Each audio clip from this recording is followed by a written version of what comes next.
you know, it's like bad. You know, it's like bad when you open your mouth and the first sound that comes out is. You ever wake up in the morning and like the first sound that comes out is just.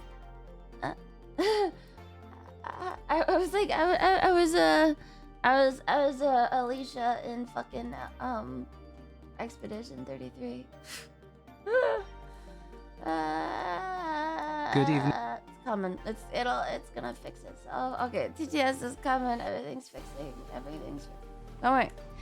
Don't worry. It just takes a bit to calibrate. Good evening, Lumi. Here, I'll just read it. 26 years of retarded woman. Kaneko 5 hearting. Thank you, Rockhorn, for 26 months. And thank you, Eagle Wish, for 30 months. Thank you.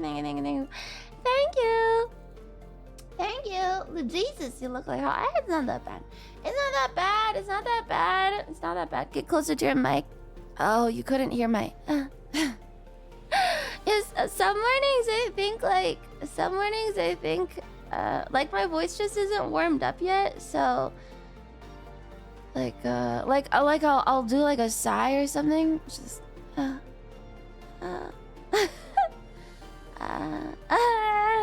it's fine. It's good. Wake the fuck up. Man, I'm tired though. I gotta take like a break. From my voice or something at some point though. Give the girl some strong coffee. Yeah. I should also eat some. I'll take some medicine later. Yeah, I'll take some medicine. You better not lose your voice again. We don't need you to network. To overwork. Oh, sorry, I can't read. Well, that's okay because my parents are visiting next week, so it's fine. Actually, I was gonna say tomorrow anyway, because it affects the schedule. My parents will be here on Friday, Saturday, and Sunday of next week. Yay! So I will probably not be streaming those 3 days. So I will have a short break. Not a long break. Last year we went on a trip to Hawaii together, which was like a week.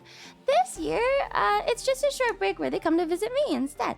Much better than me going somewhere else and suffering the whole time and then coming back and complaining a million times. This year, they make it really easy and they're like, okay, we visit you instead. So yes, next week, I will be streaming Thursday, the 5th, but then I'll be off Friday, Saturday, and Sunday, and then I'll be back Monday. Yay! I think there's one other thing that I must do next week. There's another thing I must do next week as well, that I will not reveal yet. Sorry, not next week. The week after the next. So the week of the 9th, something is happening that is very exciting, and so I will be out for 1 day. Next week. Yeah. Canada Drift for JP's. Okay. You fucking... Why do you know everything? Huh? Why do you know everything? Fuck you, man. Fuck it. Ow. Yes. Yeah, you caught me. A number of us will be out. JP's leaked. What the fuck? Okay. Man, JP's don't know what it feels. Okay. They're over the moon. We are too. We are very excited. Pico's been saying it for months, man. Damn it, JP's. Damn it. Fine. Yeah. A number of us will be finding the time to spend. I'm very excited. I'm very excited. Tisk, Lumi, losing her leak me status. I've been much better about leaking. I'm much better about leaking. I used to be quite shook, but now I'm better. Pico mentioned it. Yeah, Pico's been really happy. I think Pico is the one who did a lot of the organizing. I'm not sure, actually. I'm not sure who did most of the organizing. But I mean, I would assume that Pico has done a lot of it because it's Pico, you know? Honestly, amazed you didn't leak Cleo in retrospect. I am much better about leaking. I really am. I'm much better about it. Yeah, I'm much better about it. Anyway, so I will be out for 1 day. One or two. Probably, I'm gonna try for one just cause, Just so I don't lose too much stream time. I budget for 2. Yeah, but it's like in quick succession, so I feel quite bad. I feel a little bad. Is Michiru coming too? That's my question, actually. I don't know. Michiru is a real hiki. Michiru is a real hikikomori. So I don't know. I couldn't tell you. I haven't tried to pry too much. I'm not gonna pry too much because I don't really wanna. I feel like it's, you know, like we're safer if I don't know. It's just better if I don't know. I wonder when she last saw the sun. I don't know. Who knows? Anyway, I'm definitely going to not drive there and back again on the same day because I think that was like a huge problem for me. So I'm gonna it'll definitely be like 2 days where I am traveling. But I'll probably stream the morning and then head over or something. It's easier for me anyway. Bouncey's Turnip, thank you for 11 months. Yeah, anyway, so yes, very exciting. Very exciting. Car road trip karaoke. Yay! No, it's not gonna be car road trip karaoke. It's car road trip Lumi drinking as much coffee as possible. I'm gonna try to get the 5-hour energy this time. We'll see if that works. I don't know. It might not be good because it might put me over, but we'll see, man. We'll see. What do you mean you don't want to spend more than 10 hours on the road? Yeah. Great to watching the lemon make mistakes for nearly a year. A year. Thank you, Dynamani. Thank you for 12 months. Wow. Can I always just fly? Yeah, I could. I could fly. Lazy. Maybe if you're lucky, the Starbucks will give you a matcha again. That's still upsetting to me. I'm still upset about that. What the fuck? I'm still upset. Why Lumi grumpy? I'm not grumpy. I just woke up and I'm really tired. My back hurts. My back. Ow. Fuck, man. Man, I went to ballet yesterday. It's been what, 2 months since I started? I think it's been like 2 months. Don't worry. I'm just warming my voice up. So if I sound bad, it's because I'm not warmed up. It was really nice because like a lot of, I can't even say like the older girls, the real ballerinas. There's like 4 of us that suck and then the rest of them are all pretty good. But like some of the better girls, they were so nice, man. They were so nice. Oh, and thank you, Chocolate Milk. Well, good morning, Knuckles Looney. Knuckles Looney? Knuckles! I hope you got some good rest, you little powerhouse. Excited for stream. Hope you have a wonderful day. Thank you, Chocolate Milk. Design You're does so have a nice. role in why you get so EP driving long distances. I really can't do long straight roads. I can do curny roads, but not long straight. And thank you, Ratcorn, for 26 months, 26 years. Oh no, I already read that one. Okay, but I didn't miss that one. But thank you, Chocolate Milk. I missed that one. My bad. I'm very sorry. Yeah, I'll make sure that's on. Anyway, they're so nice. They like checked me on stuff. tipped $10. They like checked me on everything. 24 months of Lumi, and as a thank you, so I get nice. the worst stream of all time. Yay! Nice. You're welcome.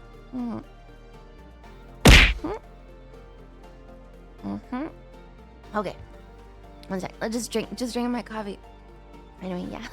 Oh my god, Don't they were like overexert yourself. Remember your age, Lemon. 23 years old inside. Anyway, they were like, oh my god, they were. It's really crazy. I like when I never did team sports as a kid, and like the only sport that I didn't do team sports as a kid, so it was kind of different. But I always liked locker room, not etiquette, but like what is that called? There's like this like sports team camaraderie thing that I always wanted to have. Not banter. It's like the body comfort, I think.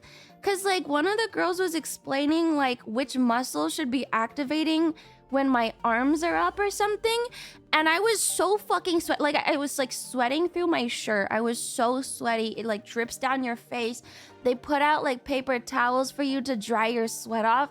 It's really gross. But then like one of the more pro dancers, I guess, she came over and she put her hand right on my fucking back and she was like, here. And I was like, oh god, I'm so sweaty, I'm so sorry.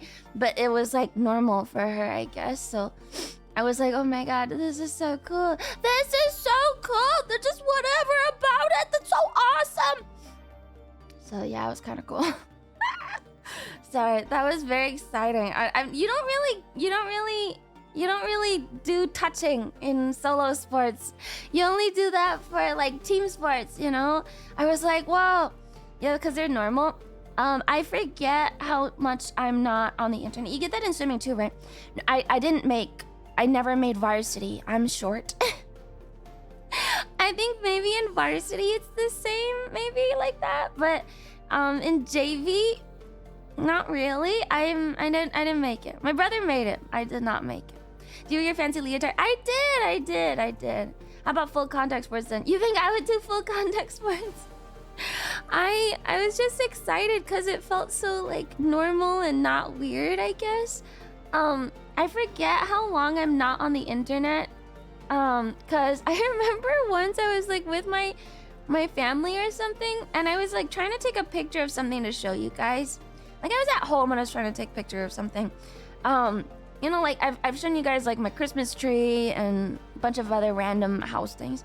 But I remember I was trying to take a picture and I had to keep moving my feet out of shots because for me as like a VTuber, even like a little bit of your foot in the shot's fucked up and wrong, right?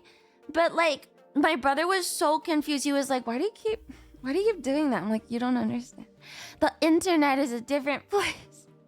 The internet's a different place, man. Like, we were like taking group pictures, and I was like, "Oh God, this one has feet in it," and my parents were like, "No, that's fine." I'm like, "Oh, I forgot that like after a while, you kind of just get used to internet rules. You get used to the internet rules, so you just make sure you like no feet, no glass, no reflections, no anything. But like when you're with normal people, they're just like, yeah, don't worry, I'll just touch your back where you're fucking slitty. It's this muscle, and I was like, whoa, it was so helpful. But I'm really sore today. Did you know you can crop images? Crazy, right? I know, but like sometimes I take a. Oh my God, it happens too if I'm missing food in a DoorDash order. It happens in that too. Like even for fucking DoorDash, man, I'm like, nope, I wanna make sure my feet aren't in this. It's so bad. I'm like on internet rules forever. I can never go back. My feet will never be in another photo for the rest of my life, ever. It's just nothing. Nope, can't put them in. Struggle of an idol. That's so dumb. I know. I'm on internet rules though. I'm on internet rules. You don't really like you don't notice how much that takes over. And yeah, now how do you even take photos? No, I didn't take photos normally. I'm also now I used to not care so much about taking landscapes. Like if I went somewhere, I would just take the picture of whatever I was looking at and just be like, yay, cool. But now I'll make like a very conscious effort to make sure people's faces don't appear. Like I'll literally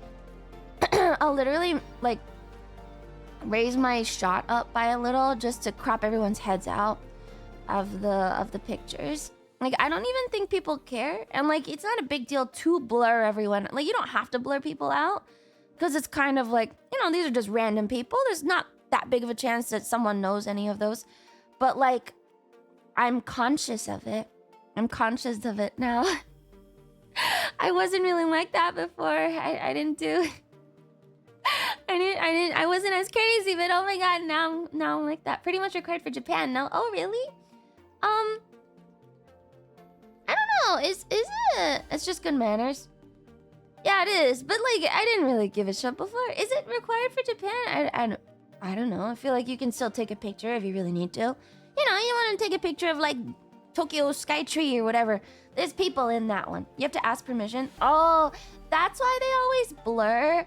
In the US, I feel like nobody really cares as much, so you don't have to blur that many people out. Oh, I see. They're very serious. Oh, I see.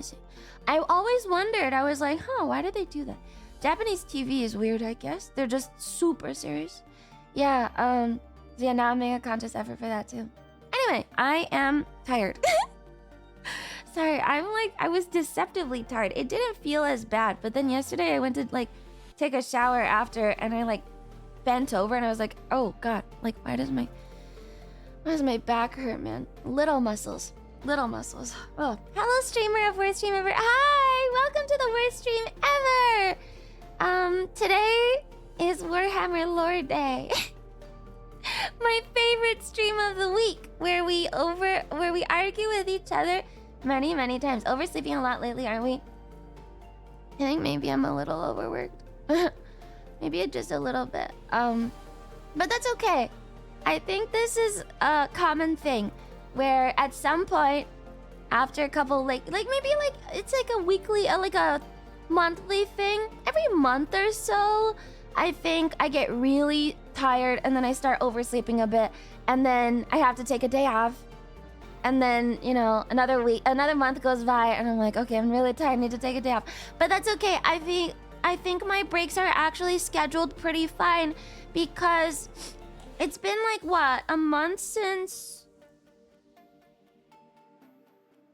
It's been about a month and a week since Japan. That wasn't really a break, but I definitely didn't talk as much. Right? It's been about a month since Japan. It wasn't really a break. So it's just like a monthly thing. It's like a monthly thing. Where I think once every month I should take it off. Japan was a work trip. It was. I was so tired after. I can't believe I didn't get sick, because I remember getting back and I was like, yes! My body is strong! And then by the end of the week, I was like, oh god, I'm dying. Yeah, it feels like it was longer for some reason. It's only been about a month and a week. Yeah, the others got sick, but I didn't. Haha. Urka didn't fare the same way. I was fine. Yeah, I think maybe I should take a break once a month at least. Once a month. I will take it easy for the sake of my health. I think it's fine though. Ms. Romanov, summer's approaching. It's time to retreat to your summer hunting residence. Alas, there's only 1.5 kitchen. My mother called me and she was my mom is planning a trip. Don't worry, I avoided it this year. My mom called me, and so obviously she's coming to visit. Yay. But the first thing she said was, Lumi, there is let me Google this. There is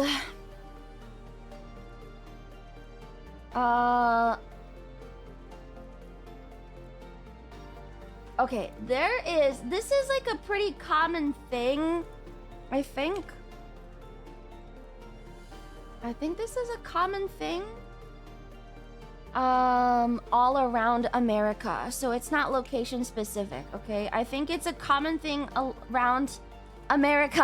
I have to check that this is a common thing around America, just in case.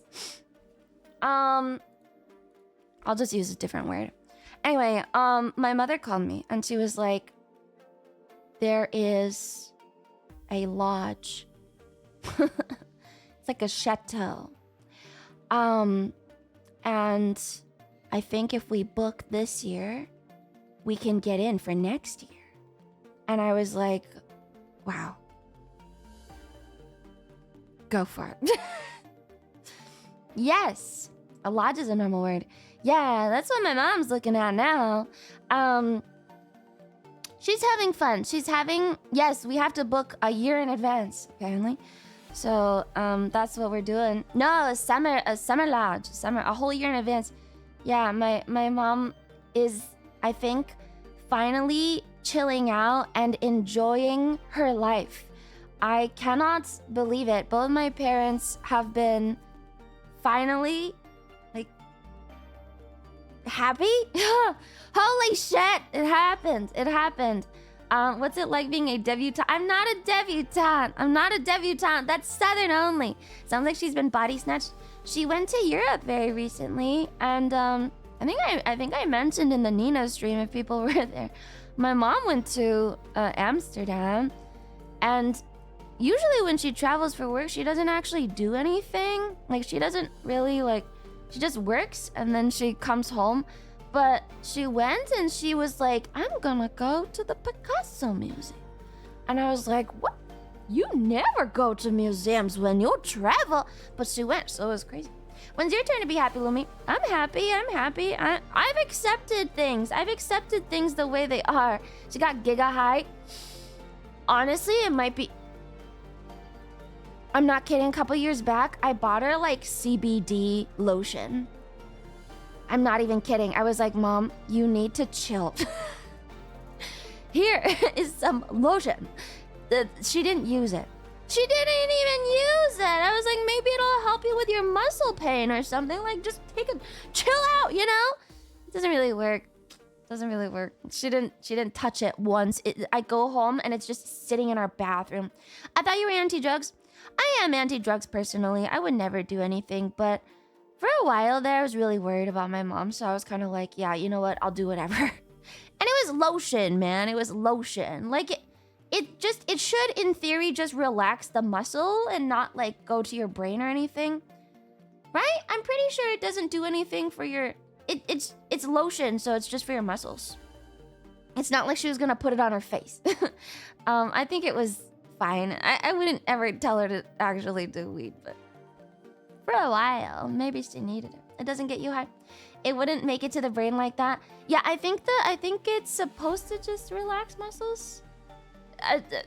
I assume. Anyway, she never used it, but she's still chilling out now, so it's good. It just happens with age. Surely there's some uptake to the brain, even if small. I don't know. It might get into your bloodstream. I suppose. But I don't really think so. I'm not sure if Amsterdam still sells weed to tourists at coffee shops. Oh my god, I've always wanted to go. I have not been yet. I'm really jealous, actually. I'm actually really jealous that she got to go. I want to go to fucking Amsterdam too. Fuck. I wish my mom brought me. She should have just asked me. She's been very like...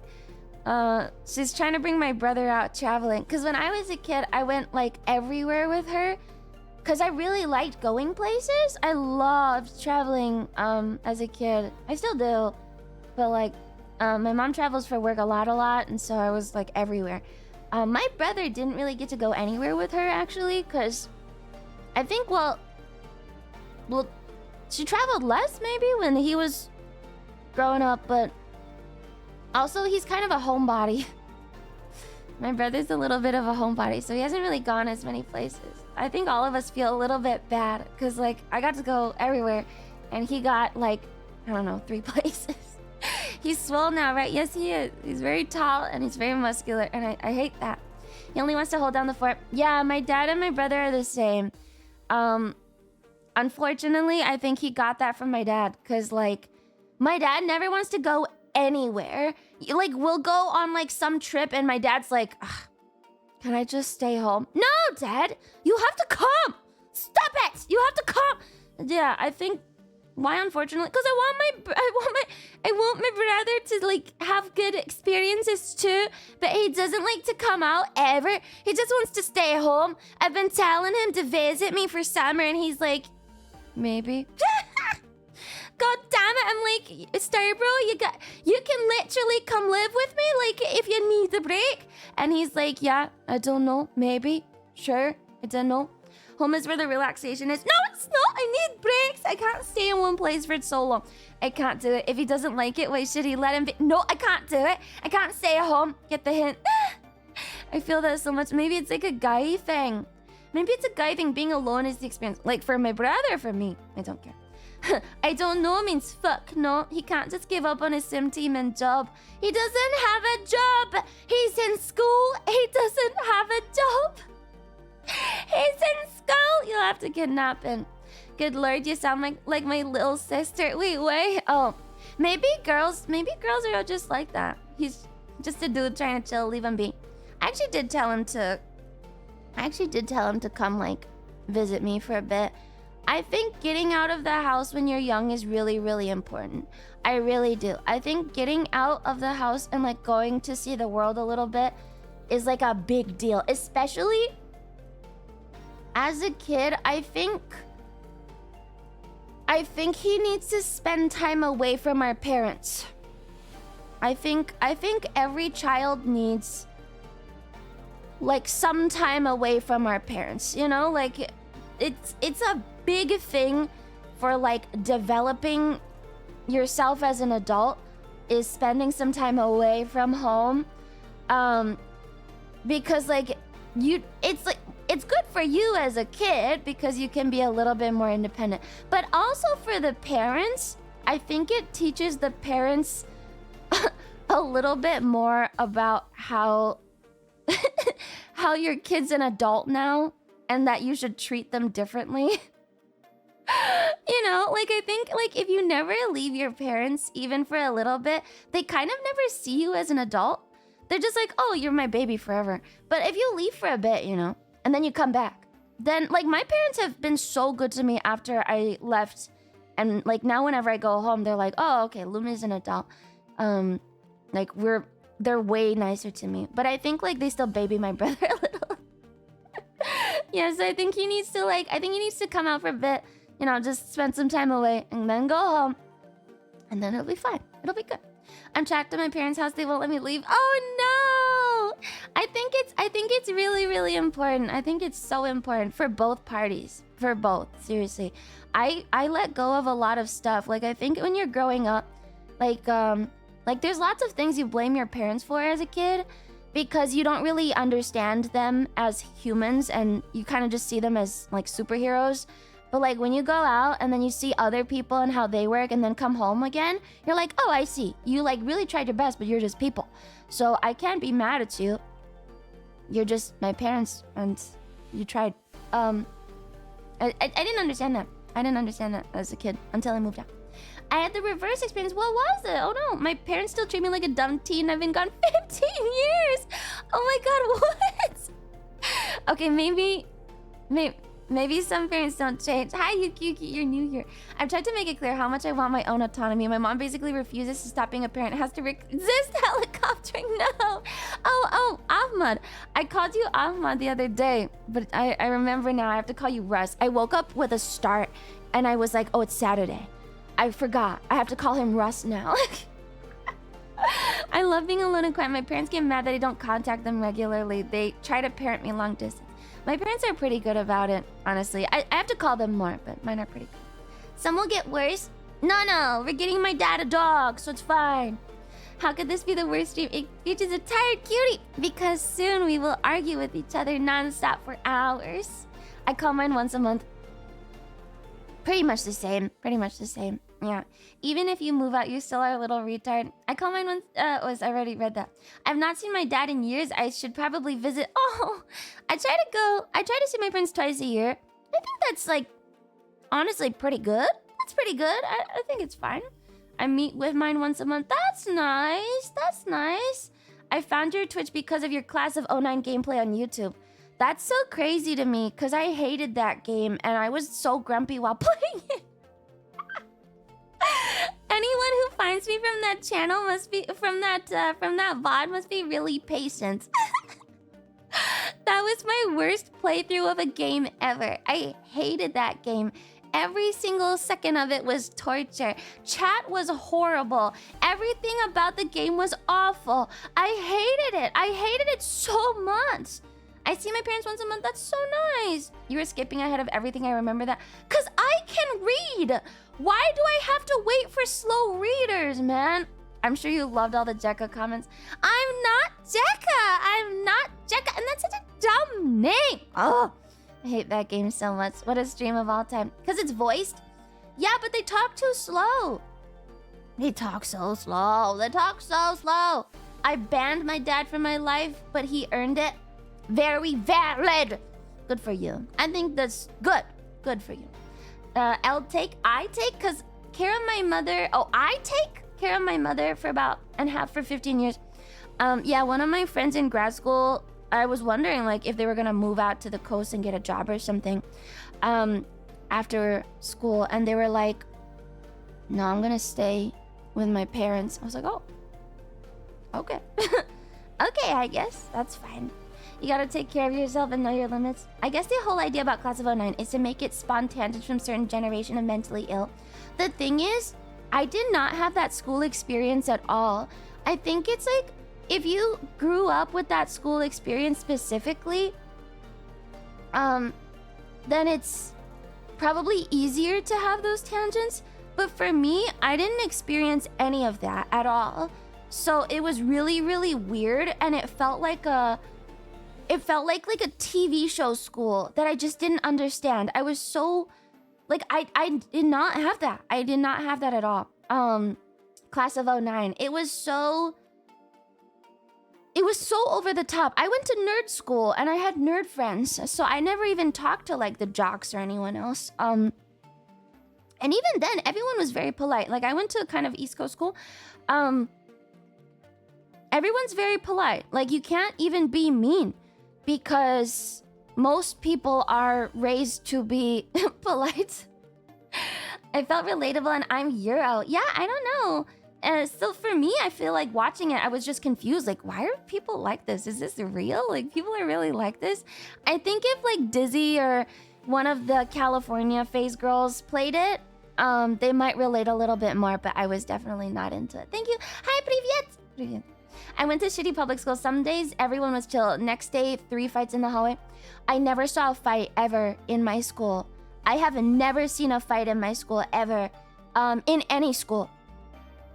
I'd never seen a fight. I had never seen anyone get bullied. No one was bullied, straight up.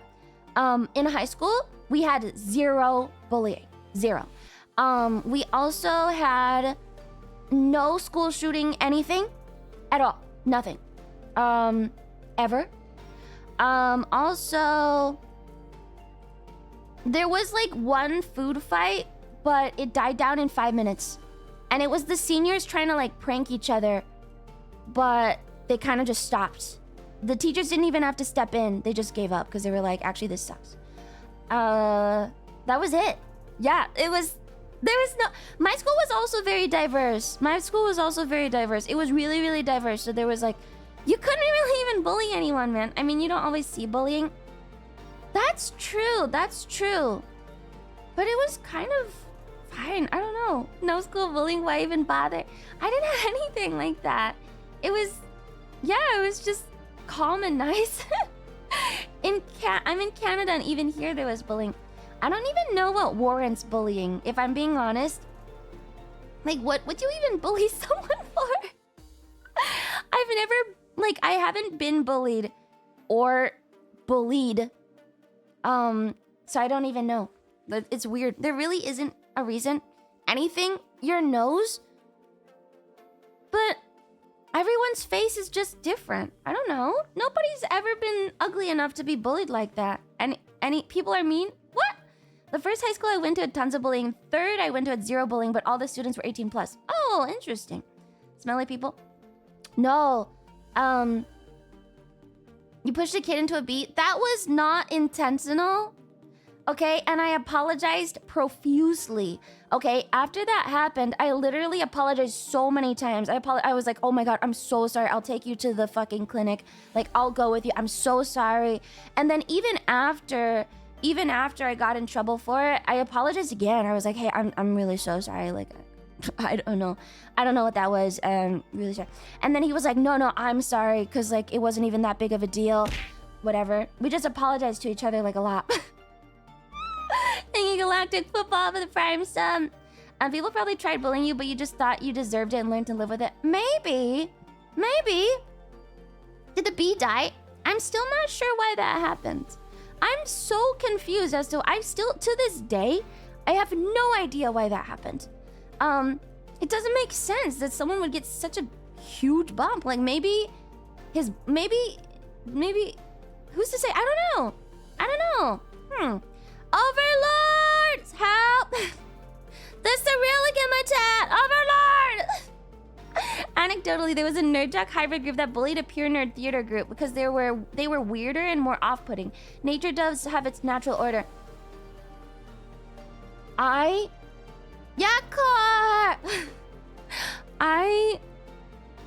We didn't bully our theater kids because they kept to themselves.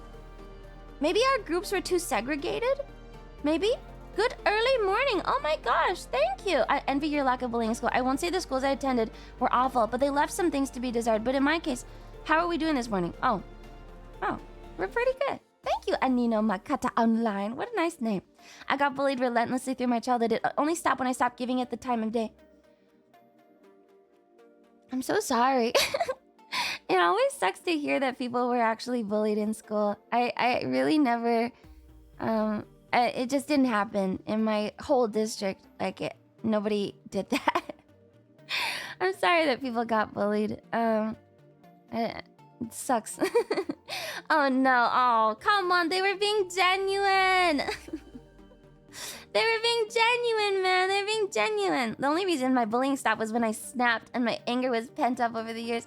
Yeah, sometimes you gotta just show up for it, right?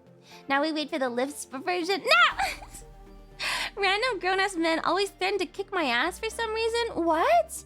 Do you look very scary? Do you look like you're in the mob or something? Bullied in one school, ignored in the other. I'm not sure which was worse. What? Oh.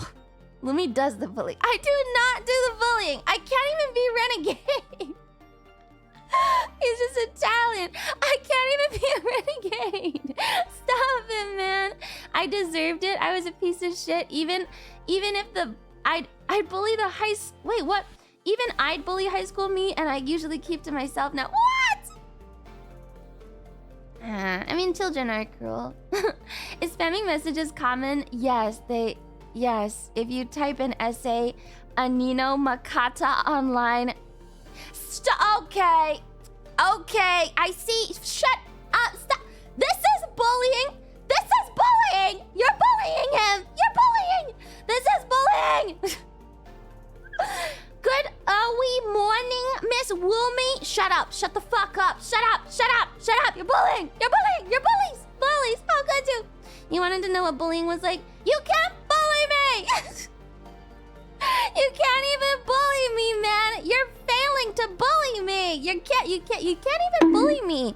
How many comments have you made about my nose? And I love it. Holy shit, it's so fun. I hope you guys do more things. Make fun of more things. What else is there to even make fun of? I actually don't know. What else is there to make fun of? Your neck is too long? Ah, ha, ha, ha, ha. Yes, it is. Oh man, I had like a whole shoulder thing. I kept asking the cooler girls. I was like, "Are my shoulders wrong? Are my shoulders wrong? What is wrong? What's wrong with my shoulders?" And they're like, "I don't. You just gotta work harder." Fuck. If you love your nose so much, why do you want to change it? Self-love. Self-love. I'm not changing my nose. I'm getting a gender change, okay? I don't hate my nose to the point I want to change it. Did you know that if you use Amazon Prime to subscribe to Kaneka Lumi for free, you gain points faster in order to throw more things? It's a pretty good deal. Male Shep better have a big-ass nose then, too.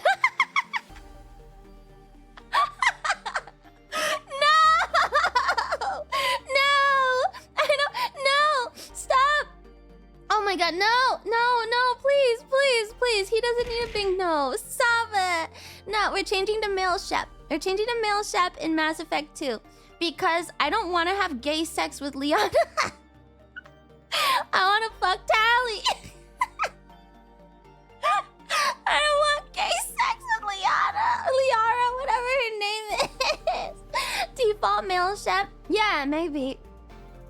I was an anorectic bitch in school, so I couldn't fight back, but now I want someone to start something so I could have a fight. Also 20 months, okay, 20 months, thank you, Shinny. You can go do you could go do a boxing or something. Is it even gay if it's a single gender race? I hate her, she's a slut, and I don't care. Gay sex with Garrus is long hotter neck, anyways. Ugly shoulders, resting bitch face, brittle noodle arms, huge nose, flat ass and boobs. fucked up scoliosis spine. Okay, that. Oh my god, really fucked you up in character creation. I got so fucked up. I don't think you can bully me about that stuff, man. I'm unbullyable. Nothing you can say will ever hurt my feelings.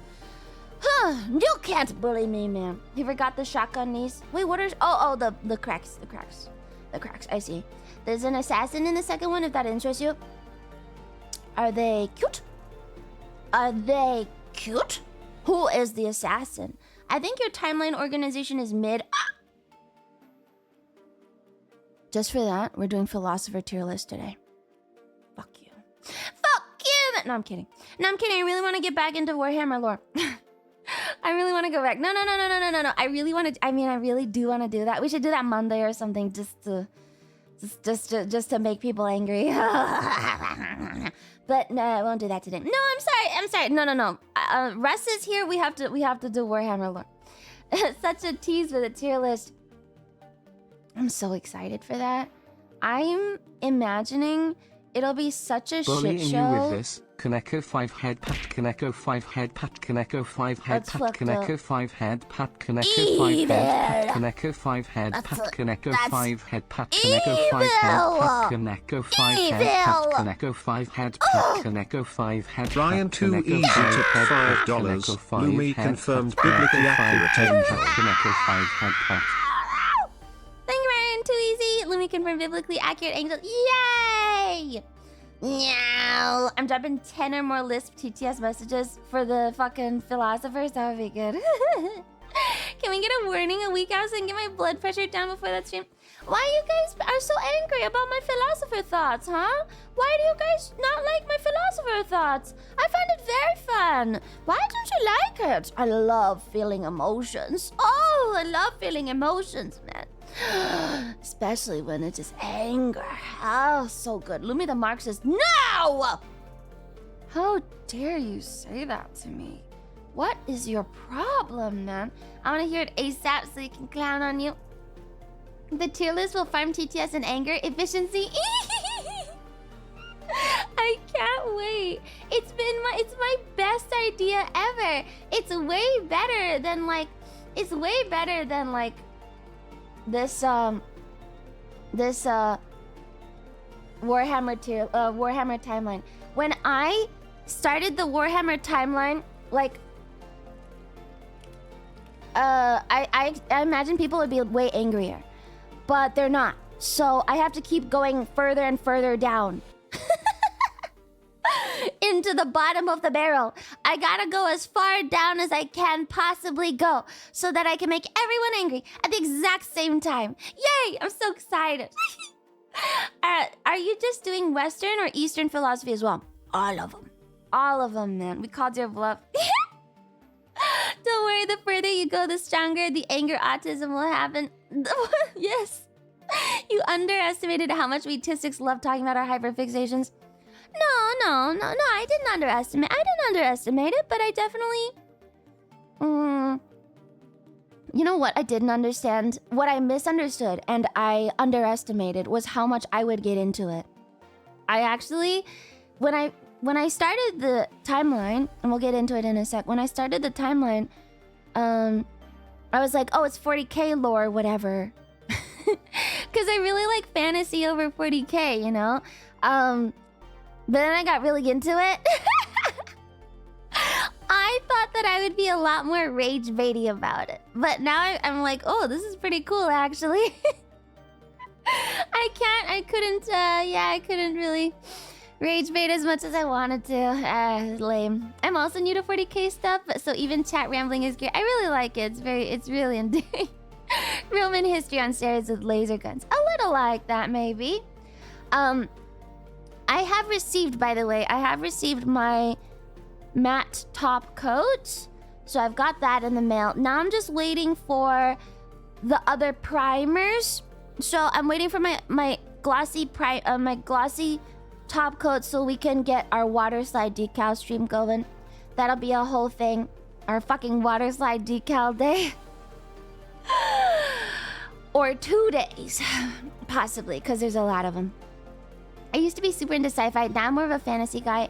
I was actually never really into sci-fi, but now I find, like, you guys probably know with the Mass Effect streams that, like, now sci-fi that's not grimdark is not good enough for me. Do the XB70 Valkyrie. XB70 Valkyrie. Okay, sure. Sure, I can do it. Sure. Yeah, I think no, I haven't seen that one in person. I want to do more planes. Did you see the new Horus Heresy Edition trailer? I think it came out last week and we missed it to also see also last message on box set sponsorship. Huh? Huh? Wait. Oh, Gameworks is gonna do another round of sponsorship for Horus Heresy, a new box set, just saying if you wanted an easy check. I should email. Sponsors guy! I will send a message. One sec. I need to send a message to Saka. Please send an email to Gameworks so I can get a figure sponsorship. Thank you. Sakana! Sakana! Email! For Horus Heresy, in quotes. There we go, because he doesn't know. 40K isn't sci-fi though? It's not, is it? It's not. We have good Saturnine Terminators. Okay. Okay. Thank you! Thank you! It's this one. Should we watch it first? Gameworks wouldn't sponsor anime. I'm a diversity hire. You know this. They love me. I'm female, perky, fun, and blonde. I'm the least underrepresented demographic in Warhammer. I am the least represented demographic in Warhammer 40K. Seriously, they have no other of me. I am special. When are you going to space? Oh man, never. You're not the only white woman in 40K. That's true. I guess, you know, they could actually just take Madara Khan instead. Madara Khan would also work. Madara Khan would work too. Yeah. She's blonde. Yep. They will reach out thinking you will hit their female demographic. I don't... Shit! I don't even have the fucking demographic to work with. Fuck! It's actually very diverse. Yeah, I believe you. Chunk of 40K tubers now. Yeah, I've seen them. All 1.5% of the female demographic. Any of the women with 40K painting channels? Is that actually a thing? I don't get 40K painting YouTube algorithm recommendations. Let me see. 40K painting. Let's see. A girl. No, this is the official Warhammer channel. A girl. I'm still looking. A girl.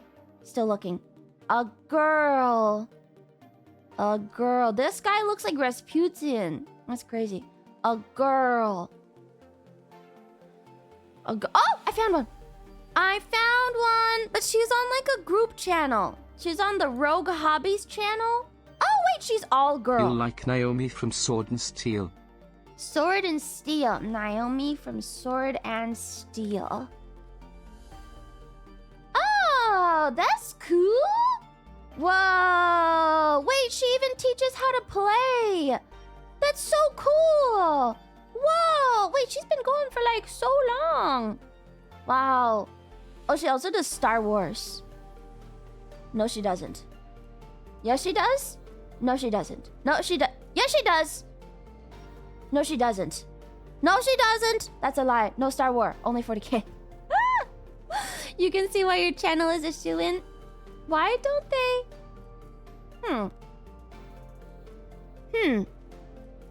I wonder why she doesn't get very many views. She doesn't get very many views. What are you doing, Kaneko Lumi? I can help her. Hi, Pyromaniac. Thank you for 23 months. It's Warhammer 40K lore day. Show the trailer. Okay. There's two VTubers learning how to play tabletop using Sim, but they also put together and paint minis. Yeah? I mean, there's a couple.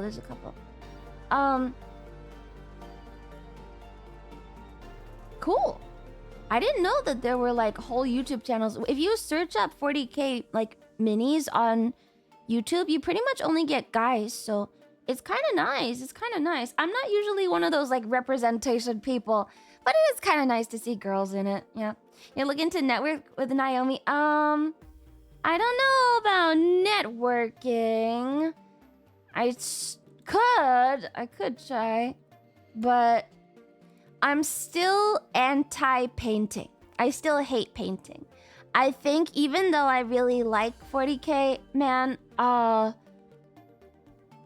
will not paint the figures. I still hate it. I won't do it.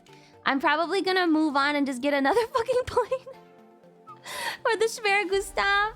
Ask for contrast paints if you get it. It's a double advertisement since it's paint for non-painters. You either love painting or hate it. Hate it. I only want to build. I only like the building part. I hate painting more than anything. I've always hated it. You know, you can get 40K planes, right? Yeah, but they're not like the same scale, right? 40K plane minis? 40K planes, they're not the same scale. 40K figures are usually... Oh, maybe you can get them? Oh, I can't tell if this is a kit bash. They're not usually the same scale. Some are? Really? None of them are the SR-71. Can I get like the really sexy Citadel ship kind of thing from Battlefleet Gothic? Can I get one of those? Big Citadel ship in Battlefleet Gothic? Because I would paint that. Oh, you can actually get that whole thing. Oh my god, there's so many little details on it though. Holy shit. Here, this one. Here, I'll show you. This is a picture on Reddit. Here's a picture on Reddit. Let me save as. This one is a Retribution class. A Retribution class ship. Here you go. There you go. That's that. Retribution class Average ship. Warhammer player has an entire army, despises painting while a pile of shame of the unpainted minis grow. I don't want to paint, man. It does look really cool. This is just someone's picture off Reddit, okay?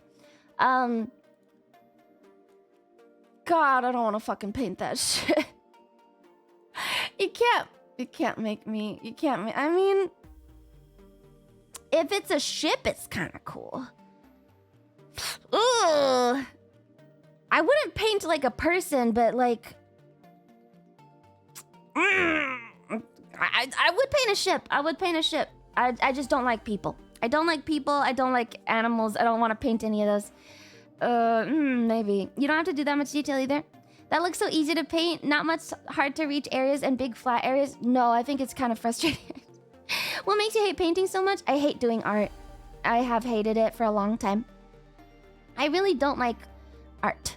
I think it's very frustrating. I don't like art. I don't like doing art. Because I used to, and now I hate it. I used to love art. Hate it now. It's terrible. Pussy were tipped $10 budget towards you viewing that ship. How much is that? I mean, I feel like I've accepted most figures are just really expensive. She hates the daily Lumis. I don't mind daily Lumis because they're kind of stupid. But I don't like... Oh, it's a 3D print. Ah, damn it. Man. If any good, easy, clean painting on planes, so any of the Saabs are good, and they're all pretty good-looking fighters. Saab? Saab? Plane? Oh, aircraft models. They're planes. We'll find one, don't worry. There's tons of planes to go through. Sisters of Battle. Oh, Sisters of Battle! Why did he spell it S-A-A-B then? He spelled it S-A-A-B. I think he's talking about real planes, not S-O-B. No, he said S-A-A-B.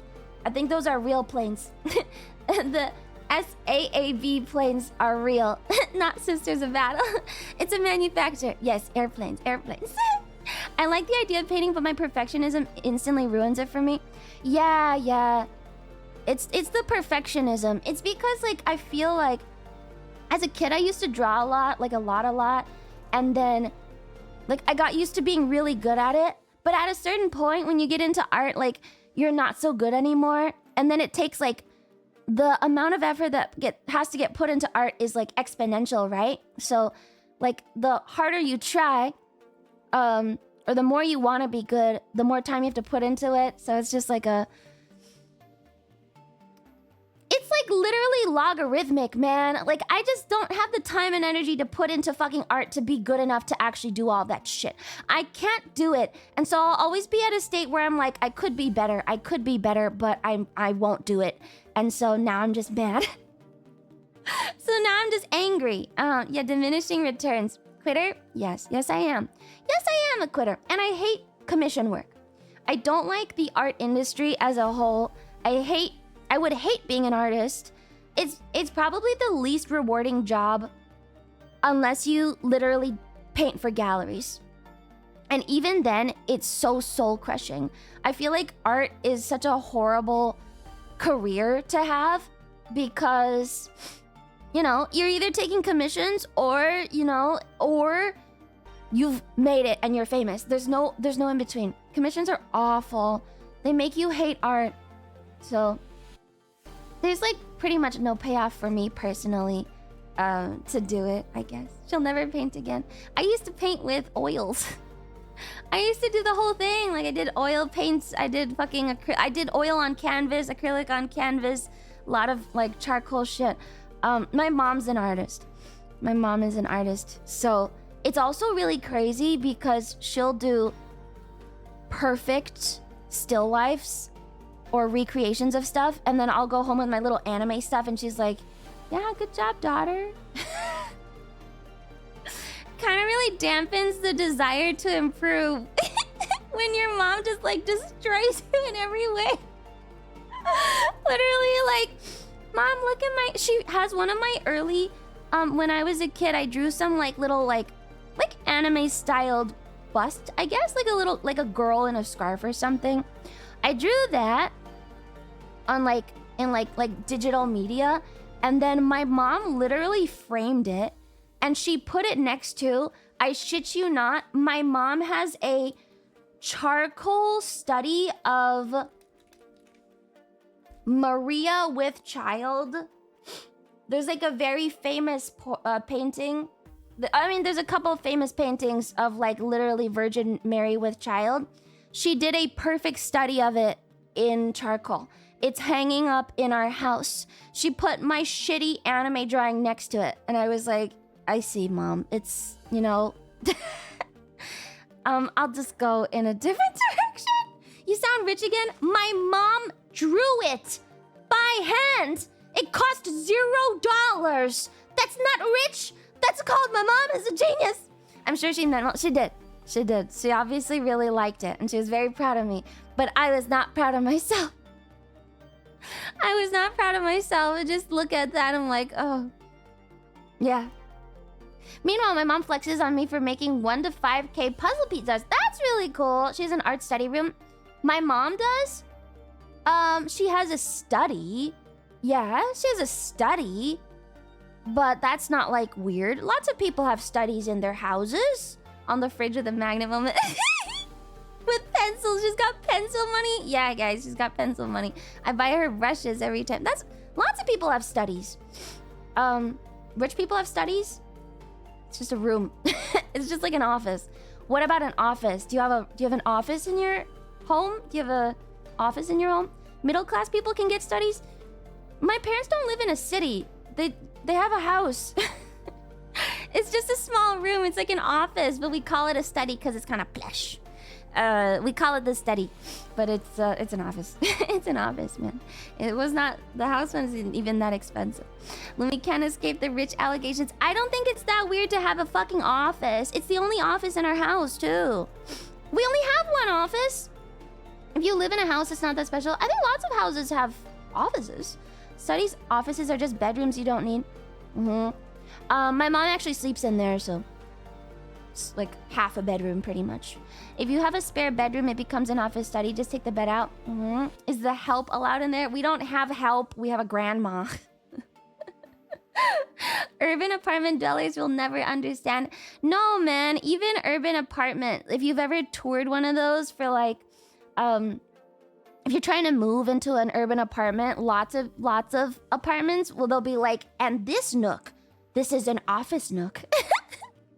And you're like, yeah, it's just a little, it's not, it's just a spot in front of the window. And they're like, no, but you can make it an office nook. And you're like, yeah, no, it's the office corner.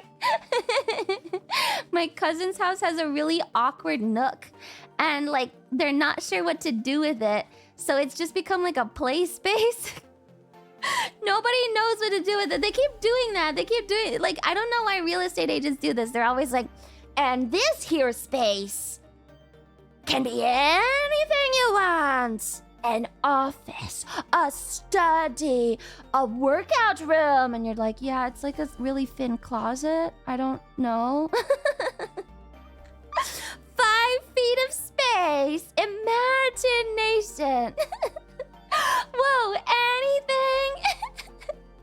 Fucking annoying. Oh my god, the all-powerful Nook.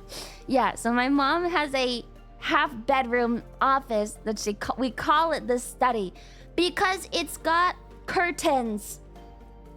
I think the difference between an office and a study, no joke, if you have like curtains, it becomes a study. If you have blinds, it is an office. I'm not even kidding. It's like vibes. It's a vibe-based. It's vibe-based. Office, blinds. Study, curtains. Right? Imagine like imagine like a study. What does it feel like? It feels like dark and like plush and like heavy, you know? The house we moved into, I told you guys before, had a bunch of awful paintings and the carpet's really fancy because rich people used to live there. But so it had crazy curtains. Yeah, if you got neither, that's still an office. It's still an office. No, it's vibes based. It's 100% vibes based. I don't think curtains are the deciding element. My mom does not have a square desk. She has a round, ornate table that she got at a garage sale in her study. She also has like a bed, and also she has an easel. She's got an easel in there because she's an artist. And we have another cabinet that she also got at a garage sale with a bunch of china in it that we also got at garage sales. Hell yeah, garage sale. Yes, garage sales. A brush beater rack. No, should I get her one? Ooh, yeah, we have a china cabinet that's all from garage sales. Let me get this right. They bought the house from rich people, but they themselves are not rich. No, they got it during the recession. No. We scoped it out. We sniped it during the recession. My parents are not rich. But sometimes, you know, sometimes you get really lucky and we have a global recession and you can get houses for relatively cheap because the couple that really wanted to move out is like 90 years old and they can't take care of themselves anymore. So they'll take whatever money they can get for the house that they want. Just like we got ours during COVID at a super low flat rate. Yeah, the interest rate is like fucking 0, you know, and you're fucking, the base price, you can negotiate down like 75K. It's awesome, man. It's not like that. It was just during the recession. The recession. So they own property? Yes, my parents have a house. They own a house that they bought during the recession. It was a great time. Pray for another housing crash. They keep saying that the bubble's gonna burst. I'm fucking waiting. The bubble's supposed to have bursted 5 times now, and it's still not. Please let us buy things. We will never be free. Burst, goddammit, burst! Alright, the fucking Horus Heresy trailer. They've been saying that for 10 years. 7 days ago, the Horus Heresy New Edition Cinematic Trailer. Whoop! So loud. There is no bubble, just a lot of coke. Please! Affordable housing! It'll never happen again, man. I got a piece of land 3 years ago for really cheap. I regret not buying a house when I was in my mother's. That's literally everyone. Everyone in my year. I'm not that old. So, like, whenever we talk to each other, we're always like, man, if we were just like this many years older, we would have had money when we needed to have had it. You know? Like, that's so frustrating, man. I think just a couple years older than me, people a couple years older than me. Can you do a stream on the Streisand effect? No, and I don't even want to hear what you're talking about, man. I don't even want to hear about it, man. Oh my god, fuck you. Die. Die! Die! If only I bought Bitcoin. Someone told me to buy Bitcoin, I remember. In school, someone told me to buy Bitcoin. And I was like, what's that? That's stupid. Oh my god! Oh my god! I'm so sad. Okay. Still mad about the 3 Bitcoin I sold for $60! That hurts.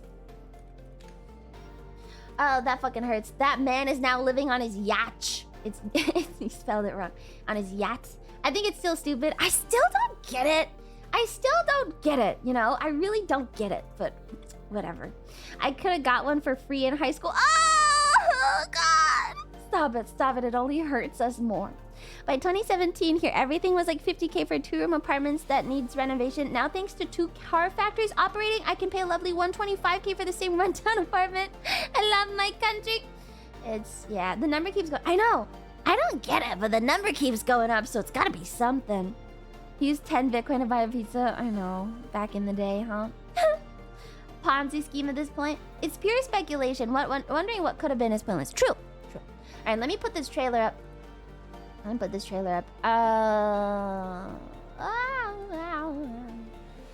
finding it. Okay, and I think we fixed our crashing issue. One sec. Boop, boop. Boop, boop, boop, boop, boop. Nice. One sec.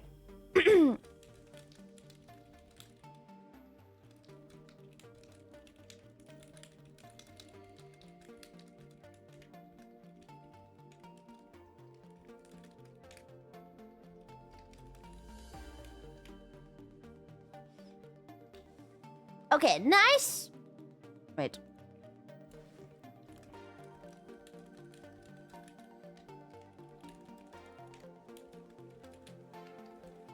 One sec. Typing. Hi, Sir Bogey.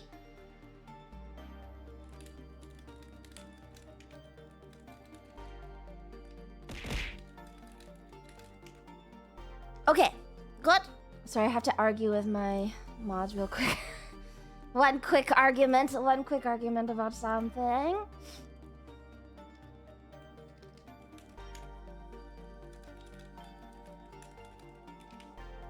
Alright, cool. Okay, let me pull it up really quick. I'm gonna find it. Please don't crash. Yes! I did it. Alright, ready? There you go. Let me drink my coffee.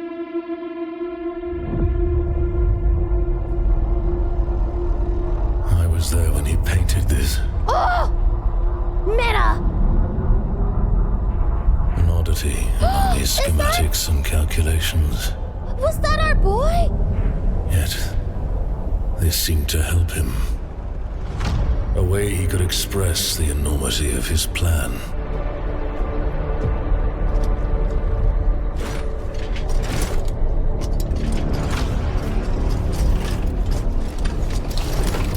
Not if the legions are successful.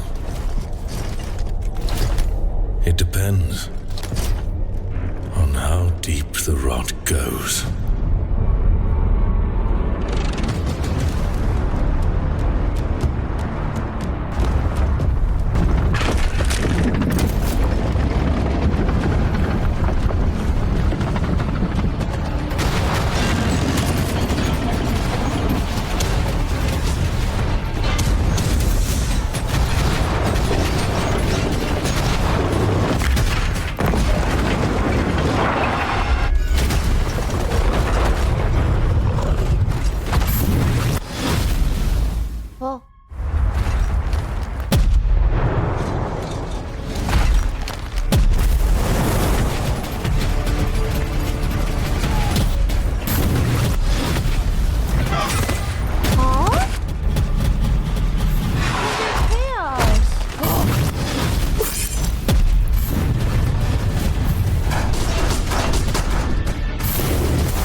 seen him before. legions now stand with Horus. You're surprised? In the end, I suppose not. Do you wonder if they might be right? Many will sympathize with their rebellion. How can you say that, Malkador? I am the Emperor's spear. What I think doesn't matter. What now, then? We make ready for a war that may never end.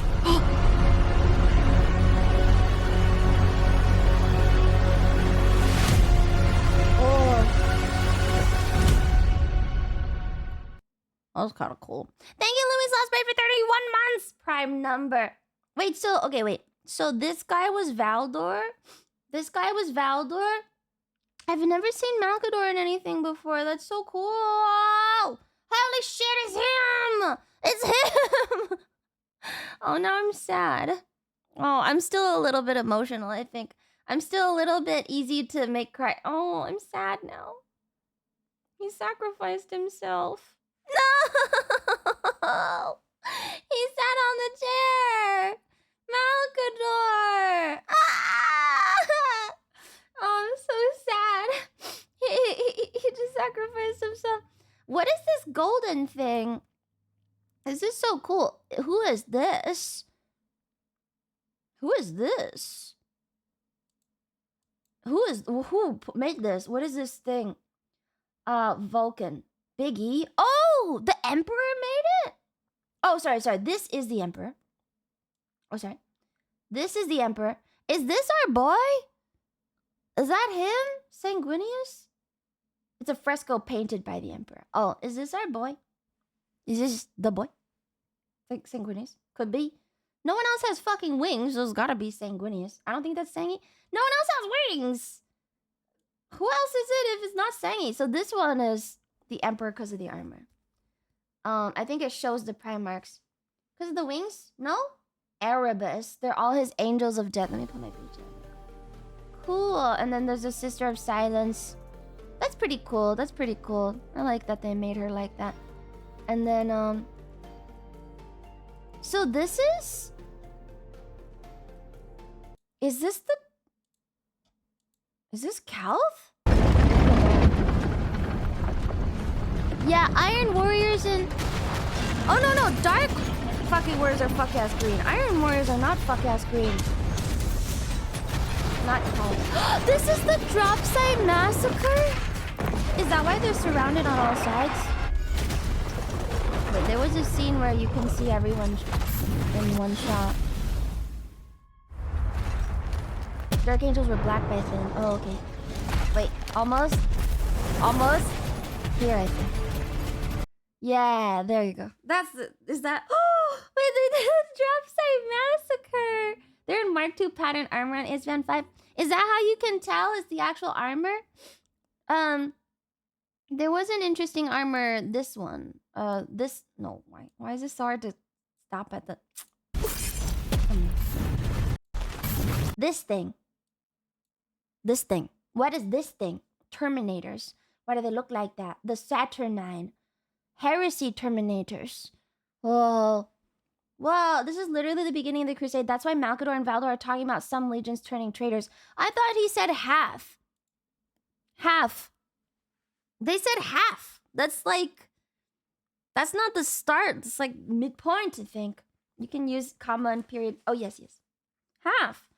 That might be the armor that was given to traitor legions by loyalists before they were revealed to be traitors. Oh, very, very old design. Oh, Saturnine Terminators were originally a fan-made custom model that GameWorks made de facto canon. Vulcan basically took Dark Age tech and revised it shortly before Istvan. Okay. It took them a while to figure it out. Ah! It's a fucking Dropside Massacre. Where's my plague bombs? Where's my stinky guy? Where's my genophage? And it is really cool. The Vulcan upgrade is a new ass pole. They're old models they're remaking. Yes, we hate Games Workshop. We hate Games Workshop, yes. And then this is the other thingy. Isfan. This is Isfan 5, not 3. I thought they did that too. Oh, no virus bombings. This is Isfan 5. Okay. Okay, it's just a drop site massacre. Sorry, you still confused 3 with 5. I thought that there were virus bombings on both.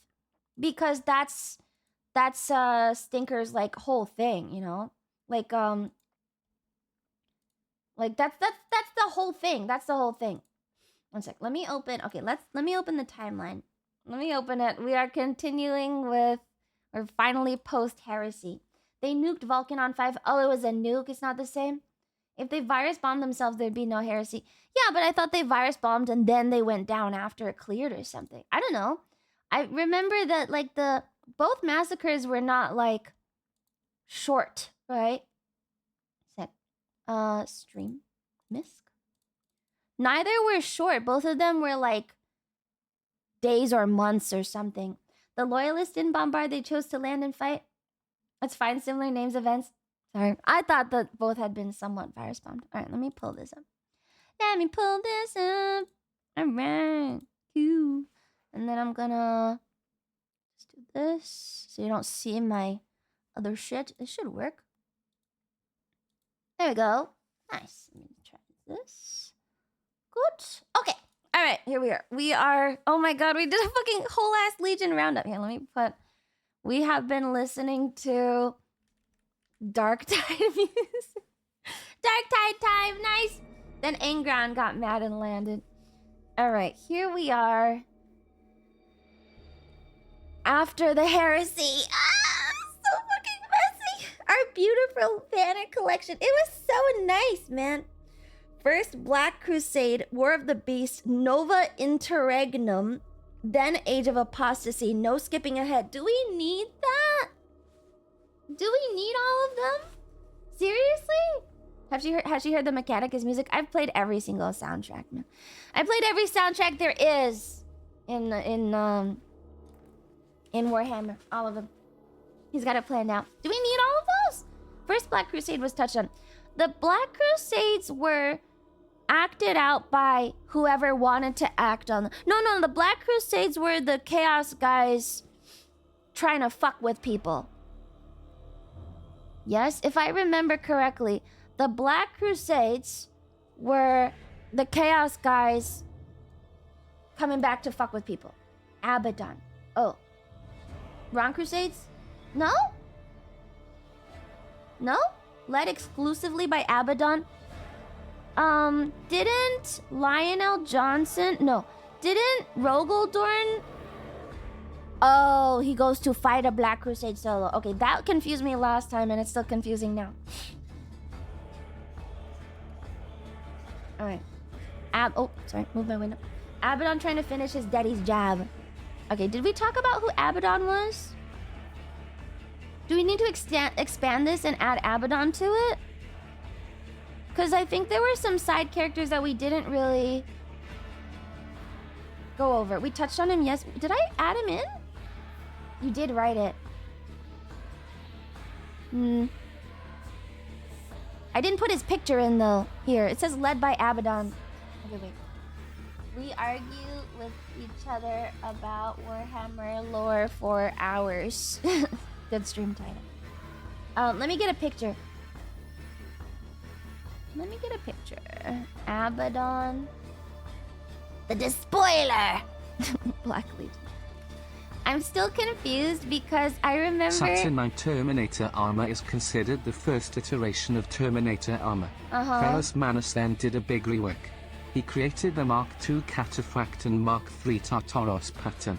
Coming into 40k, the Maximus Mark IV pattern was created. This is the short version, but covers T. The pattern timeline will. Okay, thank you. Okay, let's put Abaddon in here. Alright, here's Abaddon in here. I don't know where the note is, so I'm just gonna put him in here now. But, oops. Make clipping mask. Okay, let's just put his face in here really quick, because otherwise I will forget that he's an important character.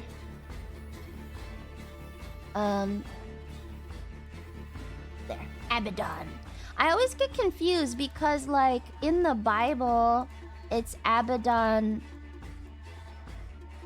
and Azrael. So whenever I hear it, I actually keep spelling it wrong. I'll like spell it wrong too. It's bad. Magnus did everything wrong. Shut the fuck up. Magnus has never done anything wrong, literally ever. He's the best boy. All he did was want to help. Shut up. Abby isn't bald. He just has his hair up. Yeah, I think you can see it on top of his head there. It's kind of stupid. It's a dumb hairstyle. Yeah, you can see. There's his hair, by the way. It's this stick with a skull on it. That's his hair. Alright, what the fuck is that? Chaos hairstyle. I remember when ATB tried to make Abaddon cool and threatening in books, everyone just made fun of it. Why? Abaddon's the angel that performs the apocalypse, right? Yeah, Abaddon and Azrael. I think Azrael kills all the people and Abaddon destroys the world. I like how every major like lore system is pretty much based on the Bible. It's pretty cool. If you were raised with the Bible, you'll know everything. It's crazy. Alright, just quick recap. Lion sleeping. Jaggy is lost. Lemon is lost. Rogel is sad. Sanguinius is dead. Ferris Manus is dead, but not dead. Robot is being a kind of traitor, but not really. Vulcan is around. And Corvus is a bird. Good. Yep, that's it. Yeah, Vulcan is... He's just... I don't know. No one knows. Somewhere. Anyway, Fulgrim is orgying. Petarabo is playing with his minis. Kurs is dead, but not dead. Angron has no brain, so it doesn't matter anymore. Mortarion is... Oh, shit. What is Mortarion doing? I forgot. I didn't edit this text. Stinking it up somewhere. Probably. Mortarion is just around, I guess. Kurs is very dead. He's just farting. Magnus is broken. Horus is so dead. Like, so dead that he... Let's just leave that in there. So dead. And Lorgar is being chased by a bird. So it's good. Yeah, good. Did I mention he's dead? No, he's dead. He's dead. He's so dead. Kors is dead, but not as dead as Horus, who's super dead. Like, you wouldn't believe dead. Like, he redefines the meaning of death. Yeah. So here we are. Okay. All right. Moving on. We can finally go back to this part of the timeline. Don't worry, we'll upload this somewhere when we're all done, but we're not there yet. All right, we have finally moved on. We are finally moving on from here to the next thing. It'd be very funny if you copy-pasted that a few times more so it reaches the bottom of the box. I didn't copy-paste it. I wrote this whole thing. What do you mean copy-paste? This is all individual and unique sentences. Horus's Megadeth has been retconned. No, he hasn't. Copy and paste. We do this shit by hand. Okay. Alright, Sigismund had hunted Abaddon for centuries, guarding the Eye of Terror with the Black Templars. Who is Sigismund again? I forget now. Sigismund. I was already kind of weak on Sigismund before. When the heresy and scouring ended, the Imperium entered an age called the Forging. The first Black Crusade was 781 M31, 767 years after the heresy ended. Thank you. Abaddon broke out of the Eye of Terror and attacks the Cadia Gate. He fights Old Man Sigismund and his Black Templars. Who is Sigismund? Man, he curses him to hell. They return his body to Terra out of respect. At the end of the First Crusade, Abby gets his signature weapon, the demon sword, Dracnian. This is the Forging. Okay. Man, I really gotta... I thought I upped the character count. Let me go in. Let me go into the character count.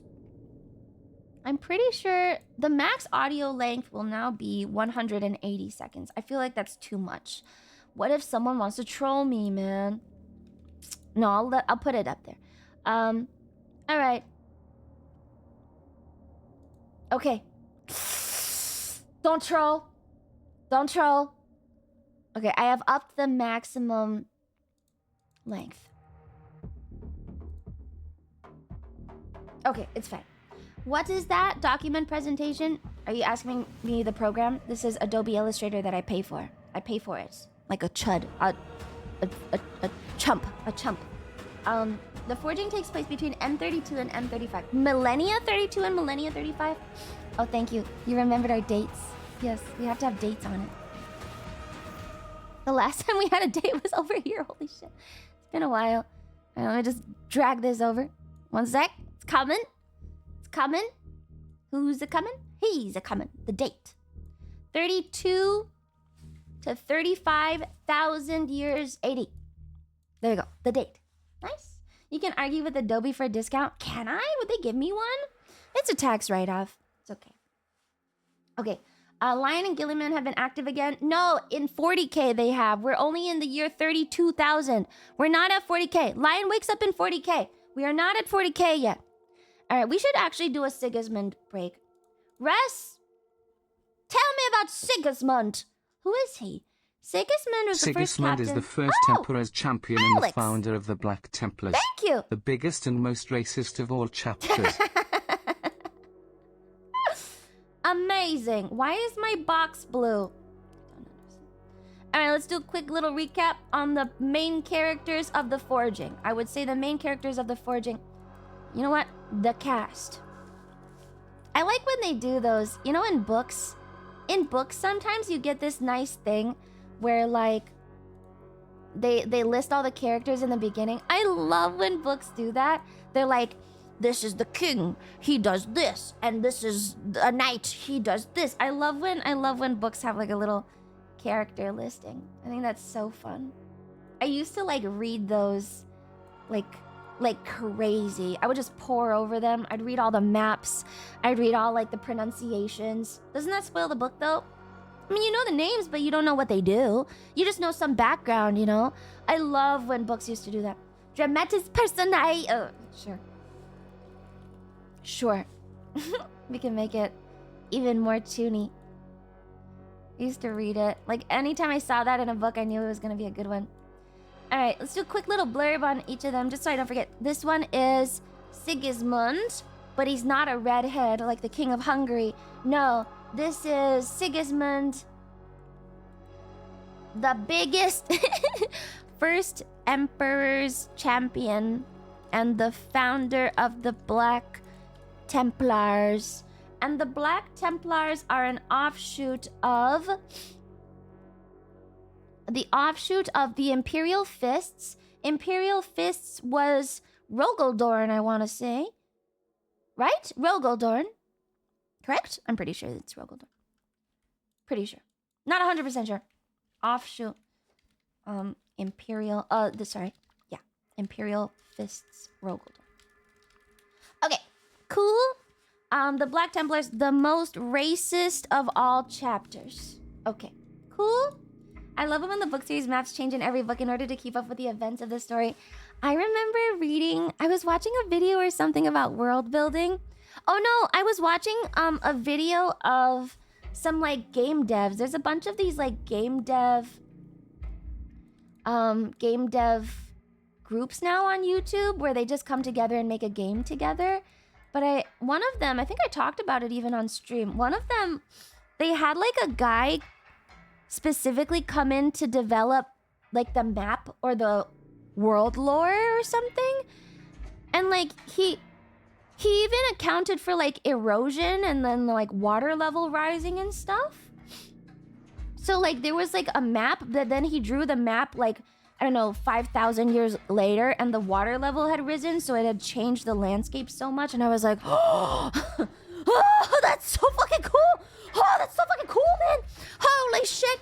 And then they used the 5,000 years later map, but it was really cool that he thought of it at first. I was like, oh my god, I love maps.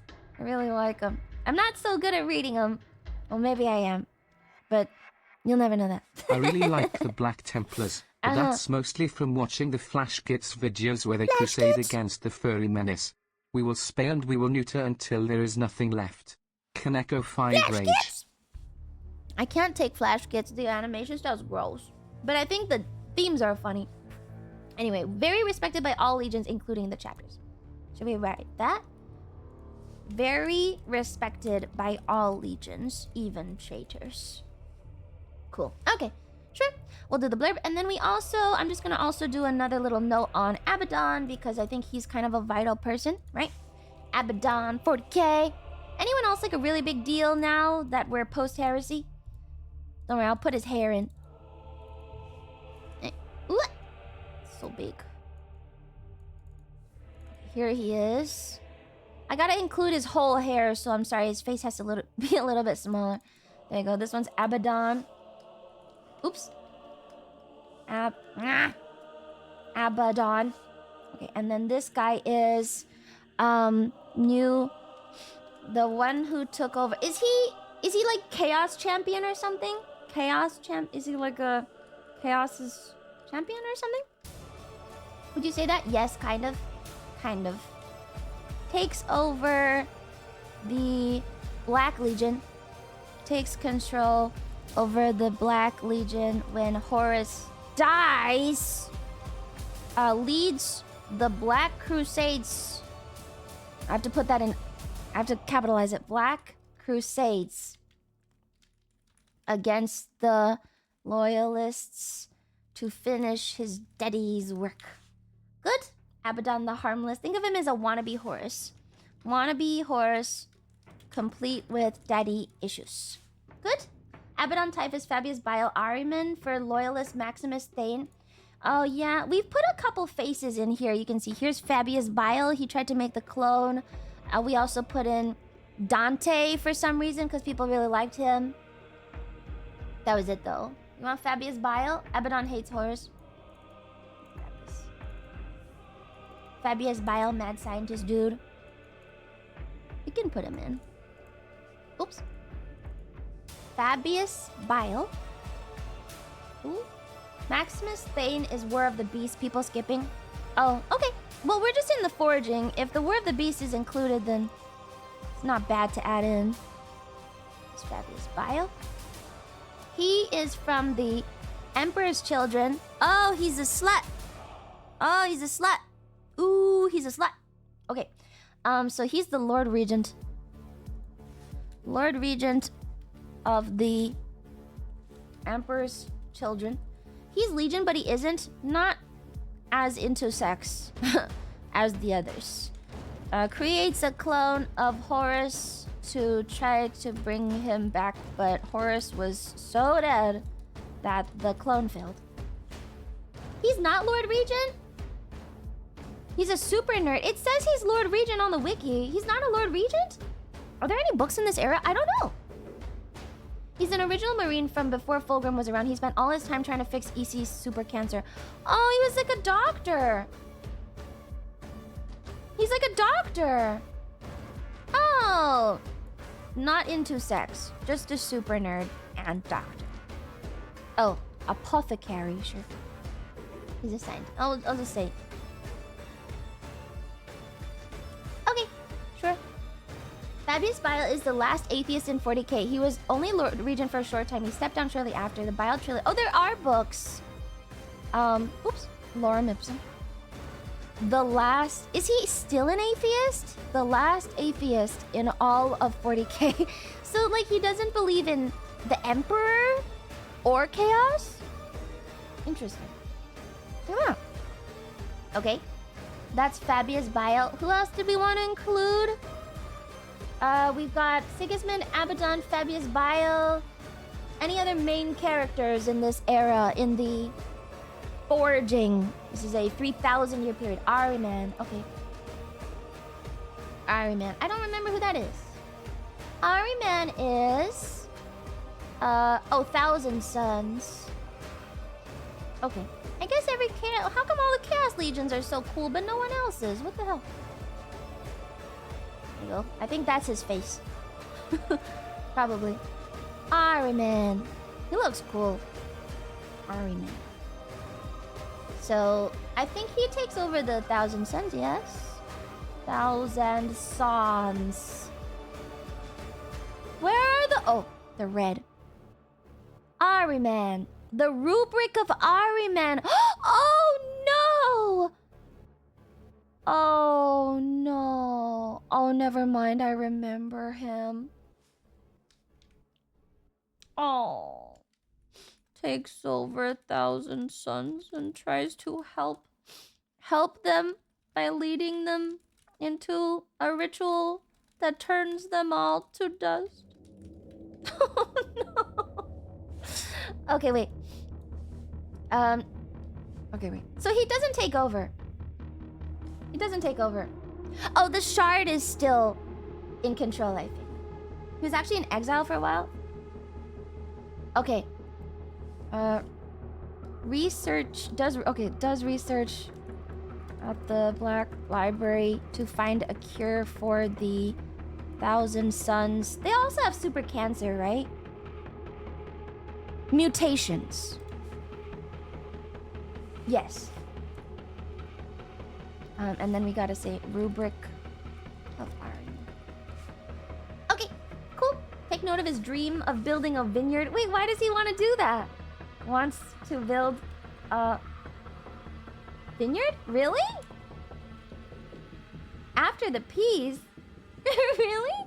His Black Library accession? Okay, so well he does, but he does want to find a cure. He does want to find a cure though. He wanted to. Wait, why did they give him retirement dreams? Why does he have retirement dreams? No one else in this whole universe wants to retire. They just all want to die. Really?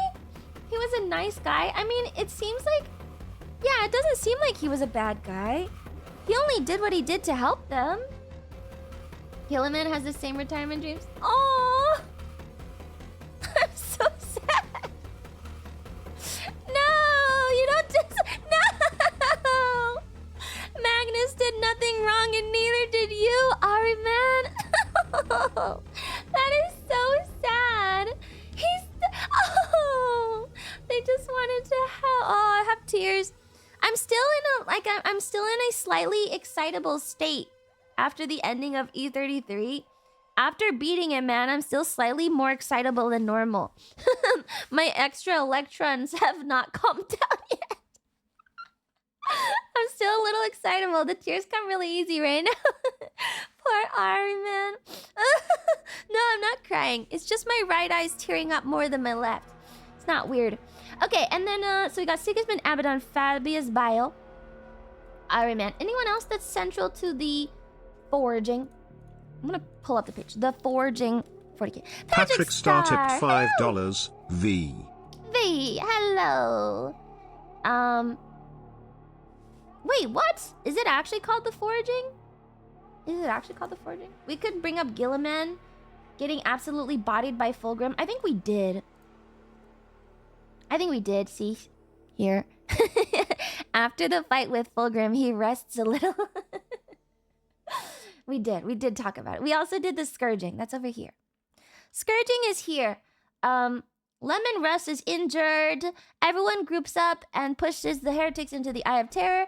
Lion goes missing. Jaggy gets killed. Jaggy goes missing. Kors gets killed. Fulgrim fights Girly Man. Dorn is killed, maybe. And all the Primarchs are gone. Bodied by gay-ass Fulgrim. Yeah, it's a short 10,000 year... Yeah. Typhus. Do we need to know Typhus? Sure. Typhus? Who is that? Typhus. Typhus is the Herald of Nurgle. Ooh. Typhus of the Death Guard. That makes sense. That makes sense. He looks very, well, he looks like a rhino. That's kind of cool. I like his armor a lot. I hope this is official. Does he have a figure? Because that little rhino horn thing, that's awesome. Wow, so cool. Alright, he's Death Guard. Ooh. Typhus. Herald of Nurgle. Formerly. I guess he's still Death Guard. So he does have a mini of the Death Guard. Betrayed his legion and condemned them to weeks of rotting agony to force them to accept Nurgle. Wait, Mortarion didn't do that? That wasn't Mortarion's doing? That was his doing? Have you ever been so upset by heresy you took a 10,000-year depression? And I think that's only something Primarchs can understand with their super autism. Morty was forced to play along. Really? No! Stop! I'm extra woman today! Forced the Death Guard to rot for weeks in order to accept Nurgle. Morty was a victim too. No. Morty was already a traitor for them. But I thought Mortarion...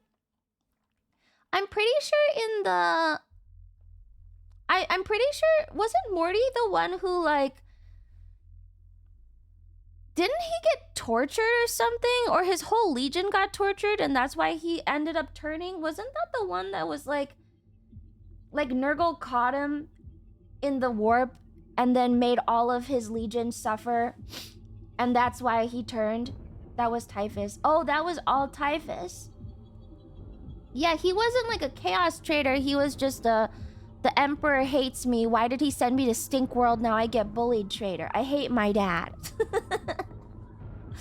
I think it's kind of sad, actually. It's pretty sad. Turned from torture. He was just a renegade. Poor Morty. Fuck you, Typhus. That's so mean. Who does that? Typhus caused them to get stuck. Typhus is also a psych. Okay. Also a psych. Khan absolutely bodies Morty for being a baby-backed bitch. It's... everyone hates Typhus. He seems kind of mean and he doesn't even want a vineyard. Wants to retire and build a vineyard. No, they had retirement dreams. Oh, I didn't do Erebus. Okay, let's put Erebus in here, then we'll actually talk about what happened. Sorry. Woman moment after woman moment. Now I'm just crying. Erebus. Erebus. Whoa, he looks so scary. Architect of the Horus Heresy. Does he still matter after? I thought he fucked off. He's so creepy looking. He doesn't even like... He's so creepy looking, man. Kinda. I thought he fucks off. I don't know how much he... I don't know how much he matters. We'll put him in, though. The big bitch. He hasn't done anything up till now. He caused the heresy. But right now, he's kind of... I'm pretty sure. Deserve to be head patted into oblivion. Head pat him so hard you start to erode at his brain. He's in charge of the word bears. All the word bears are getting chased around by Corvus, so... He's just not super plot relevant. It's kind of not plot relevant. Okay, then, you know what? We'll leave him here just because these are the agents of whatever. Good? Looks good? Looks good. This is the only people we care about? I think. A lot of Death Guard who embrace Nurgle actually kind of like Typhus now. He does lead the biggest Nurgle-worshipping warband in the Eye of Terror. I mean, yeah, if you're infected with super-duper fucking cancer. I have a question about Nurgle. If you have Nurgelian disease, is your brain wrong so you enjoy the rot? Or does it still hurt? Does it still hurt? Or do you like it now? Depends. They enjoy it. Hurts like hell? Both. He makes you numb? Nurgle takes the pain away. Oh! So it's like fine. Okay. So yeah, I guess it would be fine if you were... So the process of accepting Nurgle suck. But then after you have already become a Nurgelian, it's okay.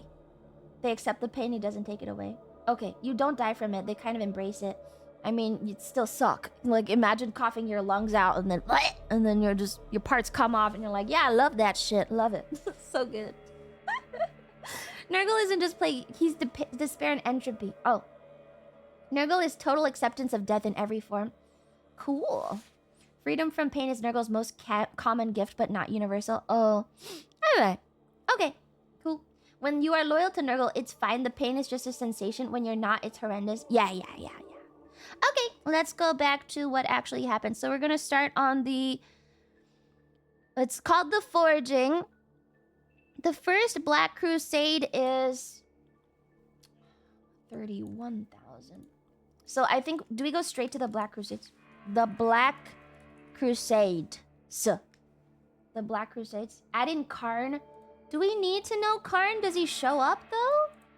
Does he show up? Karn? Like, what? Do we need him? He pops up a few times? Okay. Karn. Your name is Karn? And you're Korn's champion? And his name is Karn?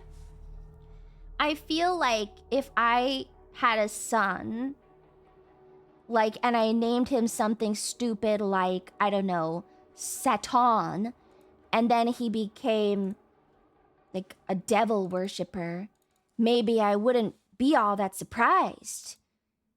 You know? It's like when you give people like names like you know Sid in Toy Story?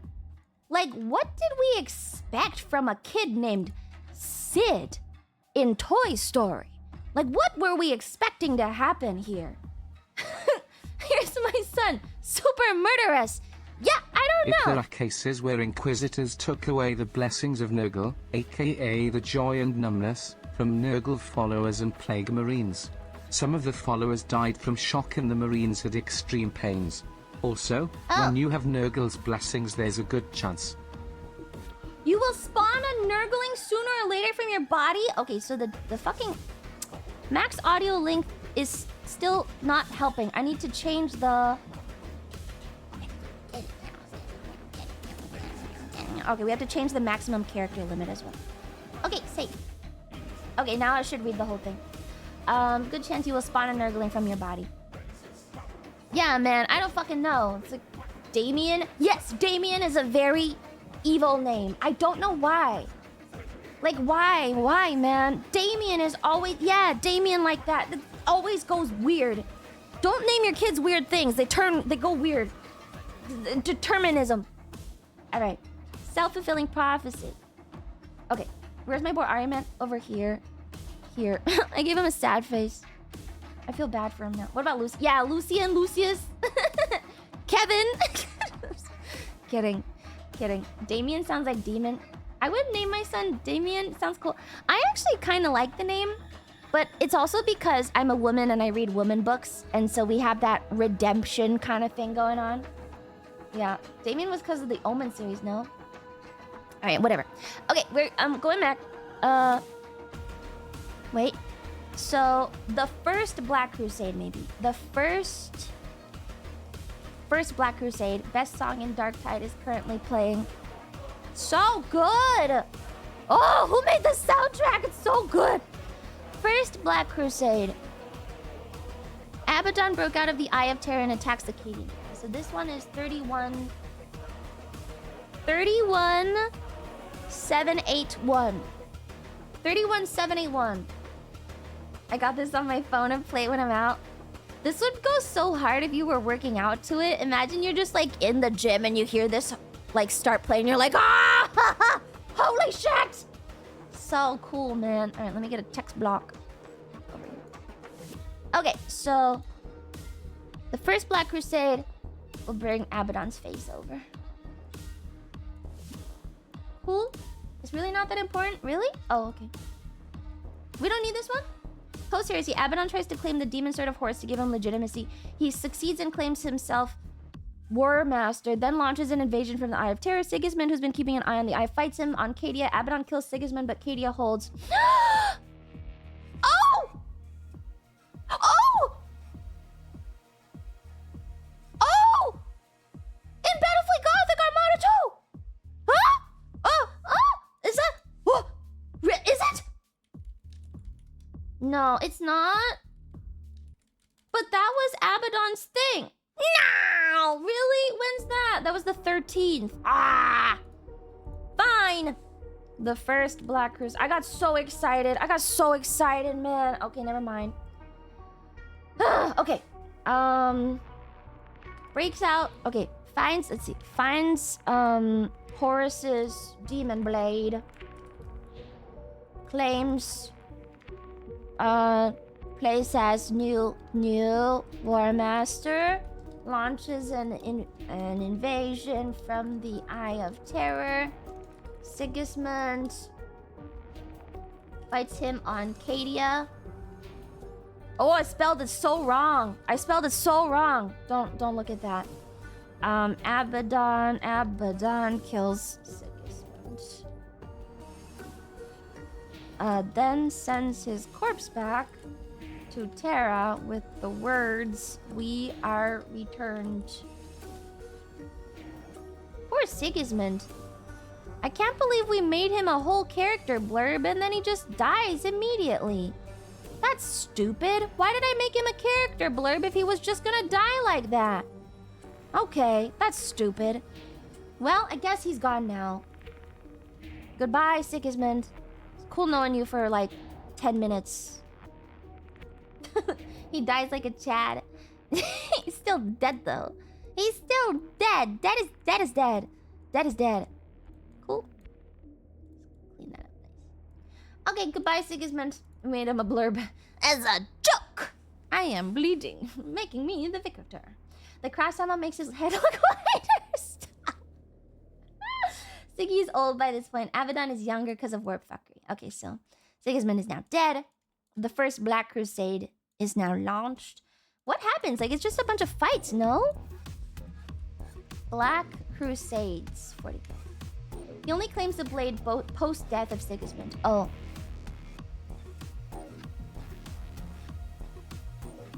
How about this? Good? There we go. Draknya. Draknyan. Draknyan. That's the name, I think. Correct? Draknyan. Black Crusade, Abaddon breaks his teeth on Cadia. Close enough. It's got the word Nyan in it. Oh, Draknyan. I'm leaving it. It's fine this way. Meta-narrative for most of 40k history. These crusades are pointless and Abaddon gets his shit stomped. It's been retconned to have been all part of a master plan like 8 years ago. Oh! Nyabaddon. Yeah, spoiler. And it's sword Draknya. Perfect. I love it. I like the Nyan. Okay, so this happens the rest of the Black Crusades. Okay, the rest of them. Abaddon gets his shit stomped. There we go. Perfect. The rest of them. Wait, can I include when Cadia breaking is kind of a big deal though. I'm pretty sure Cadia breaking is a really big deal. I think. I don't know. Cadia breaking is in 41k. That's the 13th crusade, so there's only been 12 crusades. For 10,000 years. Okay, Abaddon gets his shit stomped for 10,000 years. That's it. That's it. That's pretty much it. Okay, this is the first crusade. And the rest of them. Yeah, okay. Cadia breaking is gonna be near the end of the whole series. We're far away from it. I want to go back to the oh man, I want to go back so bad. I don't know if I'll ever finish the game, but that one made me cry so hard. Oh god. I swear to God, if a story does not make me cry, if a space game does not make me cry as much as Battlefleet Gothic Armada 2's intro tutorial scene, it's not a good space game. Like, that's my standard for space games. You want to know why I literally did not fucking care about Mass Effect? It's because all I could think about was how fucking epic it was. How about a frontal assault on a heavily fortified planet? Again. Many times. Like, I seriously did not fucking care. I couldn't summon an ounce of myself to give a single fuck about anything in the beginning of Mass Effect because I was like, you literally can't. You cannot make me care more than that. This is the best stream on the entire platform. You can't make me care more than Cadia did when it fucking broke before the card did. You can't make me care. That was the best moment in all of sci-fi ever. The best story in all of sci-fi. Okay, we're skipping that. Okay, War of the Beasts. Battlefield Gothic 2 is $5 on Steam right now. Oh, nice. Buy it. It's a pretty good game. It's just kind of long. War of the Beast. War of the Beast. War of the Beast. 500.m32, nearly 1,500 years after the end of the heresy, the Adeptus Terra has grown corrupt on political power and fails to properly secure its borders. The entire Imperial Fists chapter is deployed on Armatura to fight Xenos. An Orc attack moon shows up and shoots gravity waves at the planet. The entire Legion is wiped out save one named Corland. Corland activates the last war protocol and becomes de facto final chapter master and the last Imperial Fist. It's really low quality. Is it just like a thing? The thing? Orc attack moon. Okay. The thing Russ forgets is the Beast Saga is a total ass pull. GameWorks intentionally forgotten it exists and everyone hates it, so it's never referenced. How about this then? How about this? How about I just put it here? We'll do a little blurb. Okay, so this one is... There we go. Now we don't have to feel so bad about it. So this one is 32,500. 32,500, and it's I don't care how many years it is. Wait, I gotta scroll up so I can read it again. Terra has grown corrupt. Oh no.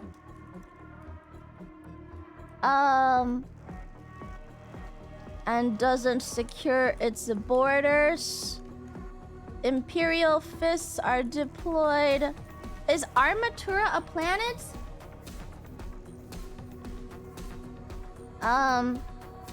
To fight Xenos. So now Xenos are back in play, right? Before there were less Xenos. It's the in-lore reason for making the Death Watch. Oh, I see. Okay. It's the only reason why Death Watch exists. Okay. Orc attack moons shows up and blasts planets. One Imperial Fist survives and Corland and activates the last wall protocol, becoming the final chapter master and yeah, okay, cool. That's it. So every Imperial Fist is killed except one guy. I'll rephrase it. Every Imperial Fist is killed except one guy named Corland who saves the planet. Yay! And becomes the last chapter master. Alright, let's go grab a picture of Corland. And then he makes the Death Watch.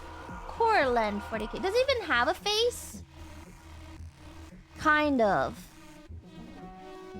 It has no models. It has no books. It does not exist. So how does this tie in with the Death Watch? Death Watch. See? So the Death Watch, Long Vigil, Long Watch, chapter of the Astartes, solely veteran Space Marines, Ordo Xenos, Imperial Inquisition.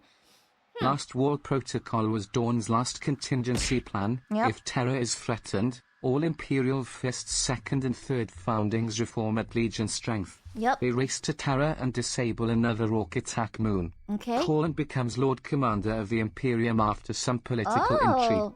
Eldad Elfway shows up and says Vulcan is alive and to go get them. Okay. So they do. They then go to Eleanor to fight the beast. Vulcan sacrifices himself to kill the beast but ultimately fail. He's 2 out of 4. 2/4-ish. Okay. Sure. Okay. Watch this. I'll summarize that for you. Corland goes to Terra and saves that too. Next. Next sentence. Let's go. Okay, I'm kidding. Wait, I should write the part about Vulcan. Okay, one sec. So Vulcan is dead now? Becomes Lord Commander of the Imperium. Then finds Vulcan. Vulcan sacrifices himself. So he's dead. And respawns somewhere else, probably. He's just like that. He died again? Okay, so Vulcan goes and sacrifice. Okay. Yep, so he's off somewhere now. Surely this will stick. Vulcan he'll go isekai himself. Remember that times Eldar somehow killed their way into the throne room? Games Workshop doesn't. What? They can't do that? If Horus couldn't do that, how can the Eldar do that? What do they say? Like warp shittery? They're like, oh yes, warp holes. Or something. For some reason, Harlequins just show up for some reason. I just want to know how this founds the Death Watch, honestly. I just want to know how it was formed. Because this shit seems like it doesn't matter. Corland created the Death Watch as a desperate counter-strike. Okay. They then tracked down the Sisters of Silence who went into hiding at this point and attacked Eleanor a second time. Okay. Corland dies, killing the beast for real this time. What is the beast? Only plot twist, there are 6 beasts. Okay. Maximus Thane of the Fists Exemplar takes his spot and attacks Eleanor a third time and finally wins. Okay, by the way, there are 6... 3/4-ish. It's the Harlequins. They are BS. Massive Orc War Boss. Oh, the beast is an orc. Okay. The beast. The beast. The beast. 40k orc. Oh, he's a giga orc. There's no pictures of him. There's no picture of him. Oh no, I'll just use this stock photo. The beast. Ooh. He's a mega orc. Cool. Nice. The Death Watch came from 40k as a sort of strike team thing the Inquisition could summon since Space Marines have to play nice. This is all newish, retconish lore. This is the beast, by the way. Oh, I see. So it's actually pretty new? The beast is kind of new? This is the beast. Ooh. The beast. How come they couldn't kill him? He's just an orc. Shouldn't use gas for him. This is the picture on the 40k wiki because I don't think they have a real picture. So it's just a placeholder image. I'm not gonna fucking recognize the Gaz anyway. Ah, it's just a placeholder image from the wiki, man. Placeholder image. There. You guys are so picky. So picky, man. So picky. The beast. There you go. Oh, really? He got close to becoming a quirk again. That's nice. Good for him. Happy for him. Ooh. Corland creates the Death Watch. Then dies trying to kill the beast. And then Thane Maximus Thane takes over. There you go. Cool. Okay, so Corland now dies. Maximus Thane has taken over. Now Maximus Thane is the Death Watch guy. Maximus Thane. What? Maximus Thane? 40k? All orcs look the same to Lemon. I mean, like, not like that bad. Wait, how is Maximus Thane alive if every Imperial Fist is dead? What? I thought every Imperial Fist was dead. Then how does Maximus Thane come back to life? Maximus Thane is from a successor chapter.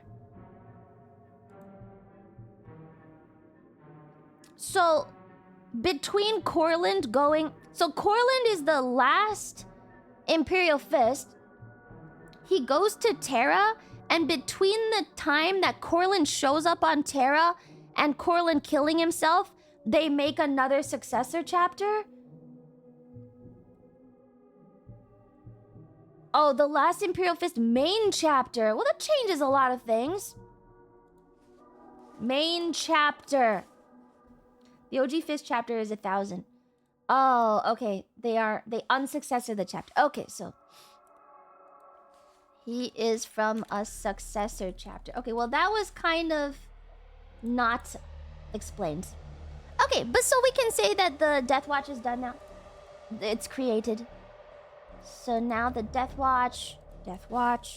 Imperium can clone Gene Seed. I know, but you can't say like all the Imperial Fists are killed and then there are still more Imperial Draken Fists. Van Gorich, Supreme Grand Master of the Officio Assassinorum, assassinates all of the High Lords of Terra for being politically corrupt. It's known as the beheading.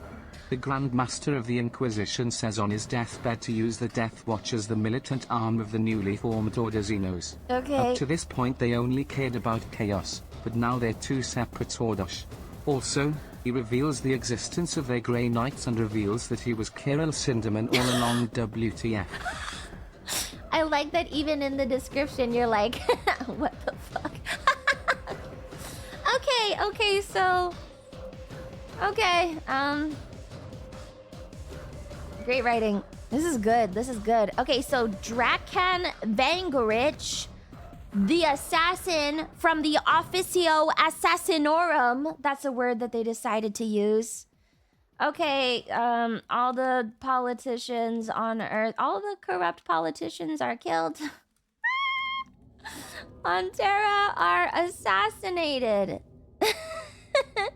Okay, and then the Death Watch becomes the de facto militant arm of the Ordo Xenos. What the fuck is the Ordo Xenos? What even is that? What is the Ordo Xenos? Anyway, and the Grey Knights are revealed. Wait, what? Who reveals that they're... So the Grand Master of the Inquisition is Kirill Sinderman? Kirill Sinderman was the priest, no? Kirill Sinderman was the... Oh my god, that's like from 1,000,000 years ago. Wait. Kirill Sinderman was from... Oh my god, here! The priest! What? So the... What? So the... What? The Grand Master of the Inquisition is Kirill Sinderman?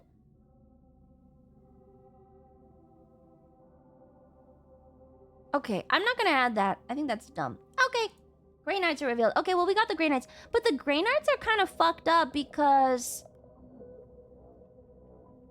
Gavriel Loken is dead.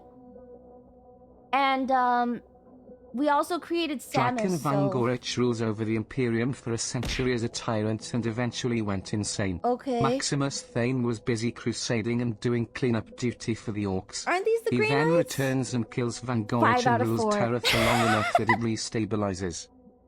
5 out of 4. Okay, sure, I'll add it. I don't care. Imperium is ruled by a tyrant, Drakan Vangorich, until he goes crazy. Maximus Thane cleans up. The end. Okay, now the Death Watch is created. Yay, that's all we gave a shit about anyway. We only really cared about the Death Watch in the first place. And now we have to deal with all of this extra garbage lore. Hooray! The Death Watch! Yay! That's all I gave a shit about anyway. Okay, Death Watch exists now. Okay. So, here's the Death Watch. Death Watch. I still don't know what the Ordo Xenos is. Grey Knights are their own super mega special marine chapter of uncorruptible Psyker guys. Oh, it's not Gavriel Loken's whole thing, it's a separate thing. What is the Ordo Xenos? Ordo Xenos, alien hunters, primary subdivision of the secret organization known as the Inquisition. When did the Inquisition form? When the fuck did this happen? We didn't really have this before, did we? Not for the timeline, but to explain. Inquisition is made up of different branches called Ordos that deal with specialist matter. The 3 main ones are Ordo Melis, Demon Hunters, Ordo Hereticus, Heretic Hunters, and Ordo Xenos, Alien Hunters. After Malcador's death... We didn't talk about that! Did we? I feel like I didn't talk about that. In the Codex Astartes section? Oh, here. Oh, shit, you're right. I didn't put a picture, though, so I was confused. Okay. Good, there we go. Nice, okay. Yay! There we go, Inquisition. Nice, sorry, we did talk about it. I didn't really... Sorry, yeah, I was more interested in the things. Okay, so maybe I can do like a little division thing. Okay, so they use Grey Knights. So many things. Ordo Xenos. Okay, so Ordo Xenos and Ordo Hereticus. So Ordo Xenos is Death Watch. I'll just write it. I'll write it so I remember. I'm sorry, I have to write it. I know it's kind of annoying. But Ordo... Ooh! No! Ordo Xenos is Death Watch. Ordo Malleus is Ordo... Wait. Yeah, Malleus is for demon hunters. What do they use again? Aliens. Aliens and demons are different. These are the Grey Knights. Kills chaos. Kills aliens. Okay. Ordo Hereticus. Later. Not formed yet. This one is Sisters of Silence. Kills heretics. Good? Good. Malleus is more about demons?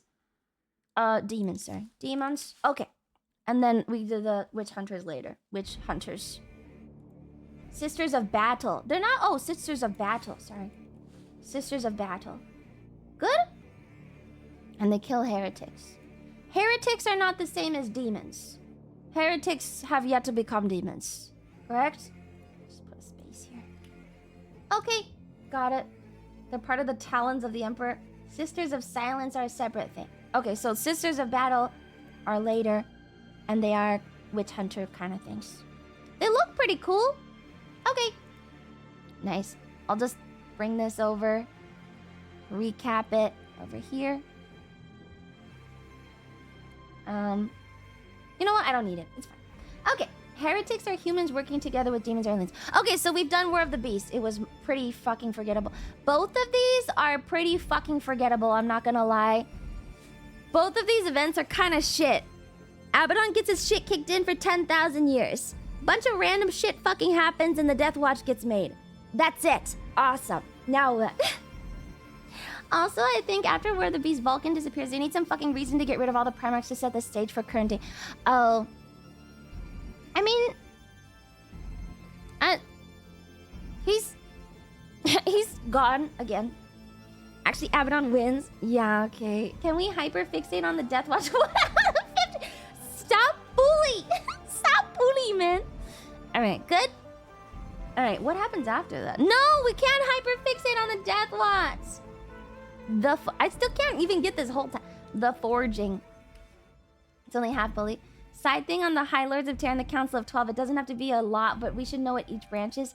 Do we need that? I didn't even know for a while that Terra existed in 40k. Because most of the stuff happens on other planets. So I actually don't even sometimes remember that Terra exists. Like, sometimes I'm just like, well, the Emperor is there, I guess. Period. And then I just forget the rest of anything on Terra. It's like, yeah, the Emperor sits on the chair there. Like, the whole planet could just be a chair for the Emperor. That's how little I care about Terra. The Siege of Terra. Wait, Terra exists? Yeah, really? Right? It's like, wait. Things happen there? Not on, like, Cadia and, like, fucking other places? No. The Emperor doesn't rule anymore. He's a vegetable. I know. And that's why they're the High Lords. I can make a note, but I feel like I don't care all that much. Okay. Side note, Terran politics.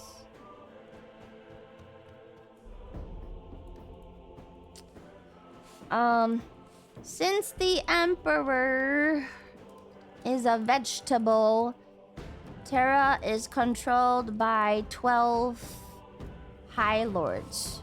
Done. That's all we needed. Good. Okay. There you go. Yeah. Good.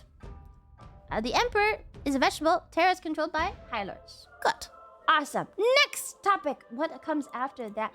Can we go to the apostasy? Early M35 Roughly 2,500 years later, the forging ends and the Nova Interregnum begins. It lasts 900 years and not much is known about it. M35, M36. The Imperium is split in two and the Fallen and Cypher were involved somehow. It's important to note as the prologue to the Age of Apostasy as the events may have directly led to it. Okay, There are also a Minor Inquisition order that deal with more obscure not less important stuff. Ordo Cronus for time shenanigans, Ordo Hydra, Occultal Illuminati, might have been made by Alpharius, Ordo Machinum, for oversight of Mechanicum and recovering lost technology, Ordo Militia to oversee the army, and Ordo Redactus for historical revision. There are a few more. That's pretty cool, actually. That's pretty cool. I like that. Alright, let me add a note.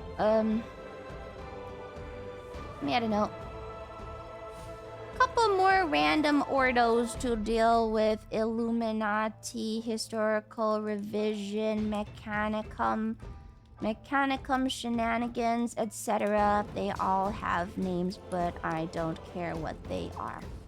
Good. Nice. Okay, back to the timeline. Nova Interregnum works. They all have names in there. Probably. No one really knows what the hell happened here. Some kind of three-way war. Game Workshop is still waiting to publish books about it. There are whole ordos that are formed on how to revive the Emperor. Some talk about killing the Emperor and joining him with chaos, etc., etc. That's stupid. Okay, here we are in the stupid Nova Interregnum. Games Workshop has not figured it out yet. We should just write that. Oh.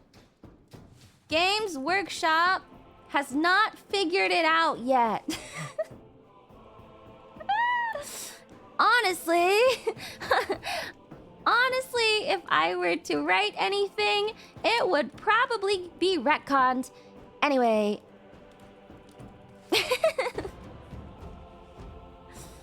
Okay, good to know. It would probably be retconned anyway. The Imperium is split into the Fallen and the Cypher were involved somehow. This is technically the prologue to the Age of Apostasy. Apostasy. Nice, good. Inquisitors are some of the most powerful people in the Imperium. They have authority to arrest or execute anyone, requisition armies, fleets, even space marines. Apostasy, eat a minute, apostasy, love that sound. Something, fallen alpha. Oh, you're right. Something. Alpharis. Good. Very nice. Good. You did it. It's perfect, just like that. The cursed founding will probably remain canon. Rooney is involved in heretical affairs. Well, she is evil woman. So that would make sense, wouldn't it? Okay, cool. That's it. Oh, you know what? This... Okay, I'm gonna do this instead. It's not worth its own box. It's not worth its own box, man. Alright, now we are at the Age of Apostasy. Okay, we're moving fast. Age of Apostasy. Age of... All caps, please. Age of Apostasy. I can't spell. Age of Apostasy. Good. Sorry, that took a couple tries. Age of Apostasy. I'm passing off the torch for Age of Apostasy. What? It only lasted close to a century. What? Have fun. What the? What? It's only 100 years? Why the fuck do we care then? What? Why do we care? Why do we fucking care? Why do we care then? Oh my god. Ecclesiarchy, also known as the Adeptus Ministorum, is the hierarchy of the imperial cult and spreads the worship of the emperor. The leader is called the Ecclesiarch. It's massively important. The Sisters of Battle are... Oh my god. It's only 100... Age of Apostasy. Okay, I guess I will go back to reading the wiki for myself. I have to do my own research now. This is awful. Oh my god, and there's no pictures. Oh, there's only one picture. Alright. Take it slow. Lumi. Don't be afraid. You can do this. You can do this, Lumi! You can do this! Alright, here we are. Why are my squares blue? What is that? Why did I make them blue? Okay. Sebastian Thor's in this part. He's the true 40k Martin Luther. Gog Van Dyer usurps power over the ecclesiarchy and it leads to the SLB being created. Don't name your kid Gog. Okay. Is it Goj or Gog? Is it Goj? Goj. Okay. Interstellar civil war that consumed the Imperium of Man in the 36th millennium. Goj Van Dyer, High Lord of the Administratum, was a staunch opponent of the ecclesiarchy. He's a ruthless man and rumored to have used assassins to rise to his position, and his enemies and those who spoke against him had a hard habit of disappearing. Van Dyer was a key reason an incompetent ecclesiarch was chosen. After securing power in the Administratum, he then led a group of the guard to the ecclesiarchal palace and overthrew the incompetent ecclesiarch, declaring him a heretic and executing him. Oh no! Oh, Golgi apparatus! Oh, so then it is Goj. Then it's gotta be Goj. Alright, so... there is the reign of blood and the plague of unbelief. Okay, so we gotta write the fact that there is the ecclesiarch first. First, we must write that there is such thing as the ecclesiarch. Okay? Ecclesiarch. This is the Emperor's Church, pretty much. Good? This is the Emperor's Church. And they spread word.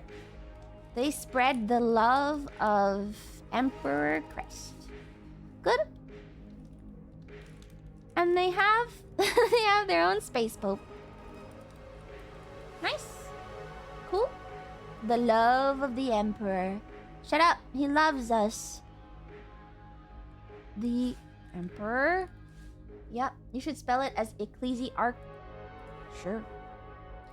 Okay, so this is that. There's the little eye symbol. And then in addition to the ecclesiarchy, there is also the High Lord of Terra, Goj Van Dyer. Goj Van Dyer! Think of this like the Spanish Inquisition part of... You know, as an American, we don't actually learn very much about the Spanish Inquisition. Sorry. Okay, is this Goj? Is that Goj? The church was not allowed to have a standing army, but the definition of army was some fighting men, so he just created an army of women instead. Oh! What? What? Nobody expects it. Okay, so... Ecclesiarch is a rank. It's called the Ecclesiarch. Yeah. Okay, so... Wait, I gotta read. I have to read. Goj Van Dyer. He was the master of the Administratum. The Administratum is governing bureaucracy of the Imperium of Man. Okay. High Lord Goj Van Dyer. Okay, here's this picture for the Administratum. Nice. They look pretty much the same as each other. Ooh. This one. The leader, political leader of Terra, basically. Not a really good guy. Loves to assassinate people. I'm not using MS Paint. I pay for fucking Adobe Illustrator because I am a goddamn chump. Okay, I pay for it. Okay, so pretty much...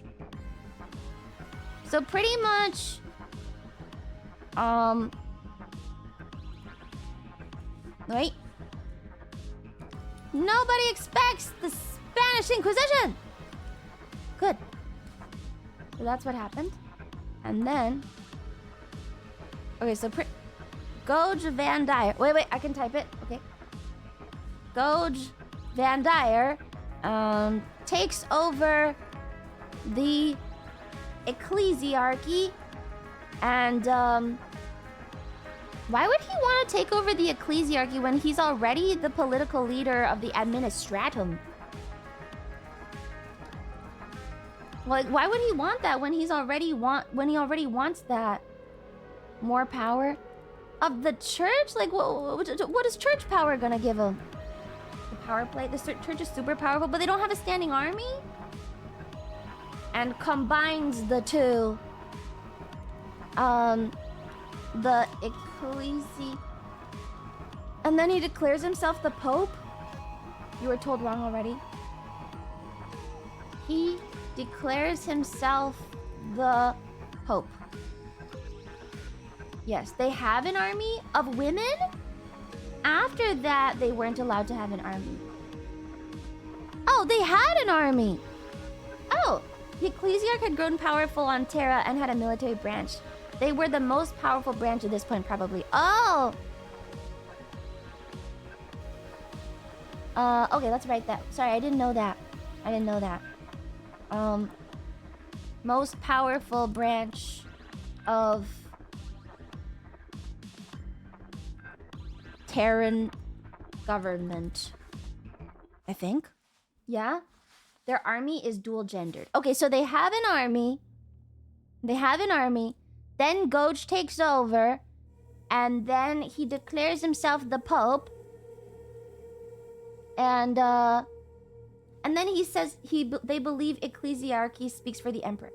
They're also incredibly wealthy. Okay. And then he uses his church army to rule Terra as a tyrant. Oh, this is over here. No, that's Drakan Van Goruch. Wait, so Drakan Van Goruch and Goge Van Dyer are different people, but they do the exact same thing? So you just get through this shit and then Goge comes? It's the same thing. It's been a while at this point. It's been like 500 years, I guess. Okay. Okay, so then Goge takes over. He is a tyrant. And then, Brides of the Emperor. What are the Brides of the Emperor? Imperium Forgore. I'm trying to read it. There's a lot of text. Draco rules by assassinating everyone who doesn't agree with what he wants. Doesn't Van Dyer do the exact same thing? Don't they do the exact same thing? Van Dyer does the same thing. Okay, so we are in the age of apostasy. The warp is getting active because humans are being bleh. And then High Lord Goge Van Dyer. He becomes High Lord of Terra. Wait, I'm just reading. They killed Polish the Third. And then... The Brides of Minor Cult that convinces that he is the chosen champion of the Emperor. He convinces him. He just kills him. He doesn't sneak around. Okay, wait. Still reading? I'm still reading. Man, there's so much shit that happens. This is like a whole book. So the Brides of the Emperor were called the daughters of the Emperor from a distant agri world of San Leor into his personal bodyguard. Okay. Okay, so he finds these guys from off planet.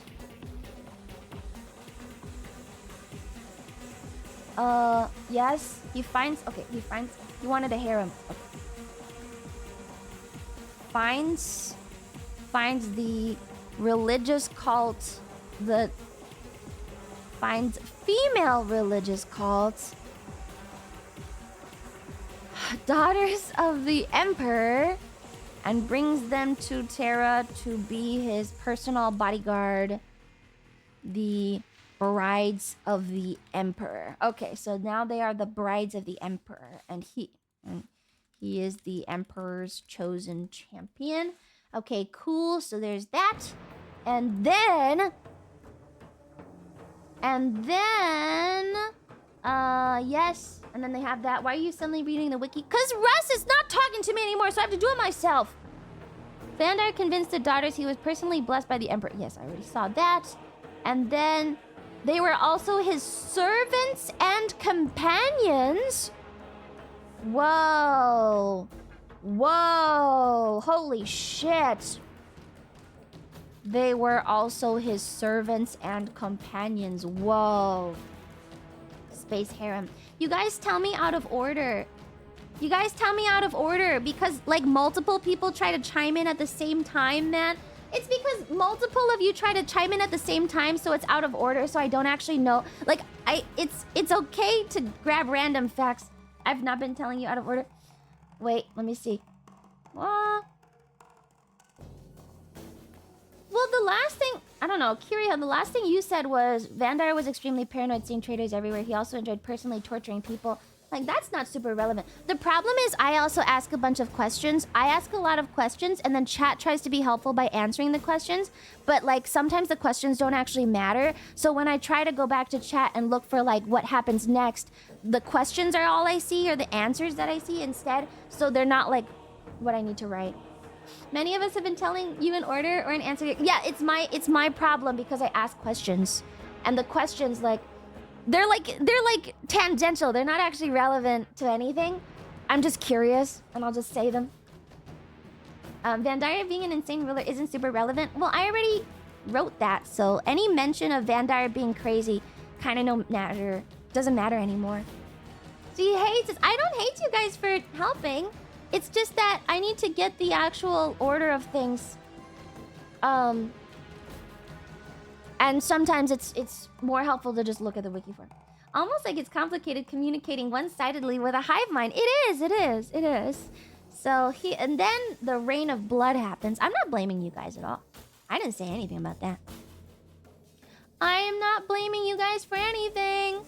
Okay? It's my fault entirely. Alright, so we're here. Good. This was how it is before the lore guy, and you did fine. I know, but I did actually read the wiki a lot before, too. That's actually not new. He spends his time purging and gaining power everywhere. And then what? No. The thing is, then what? Yes, he gains power. He takes power. He's a tyrant. Then what? We still have not answered the question, then what? Then what? Then what? I'll delete my notes then. Yeah, I'll go back and read. But there was still no then what? Then what?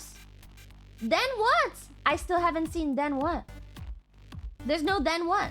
It's just he's crazy. He rules for 70 years. Everyone hates him. Then what? Well, you guys want me to not read the wiki, so I'm opening it up. I'm opening it up. Then what? Like, how many times can I say he sucks? He sucks, like, a lot. He's really bad. Then what? That's all I'm getting here. The custodians takes the brides to the goat. Oh, okay. I think someone kills him. Okay, that's not helpful.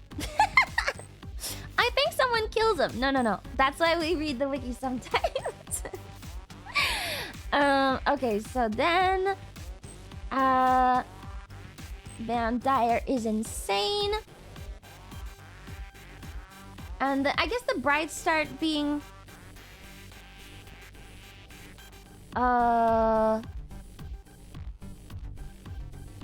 Sebastian Thor. Sebastian Thor comes into play. Yes, Sebastian Thor. 40k.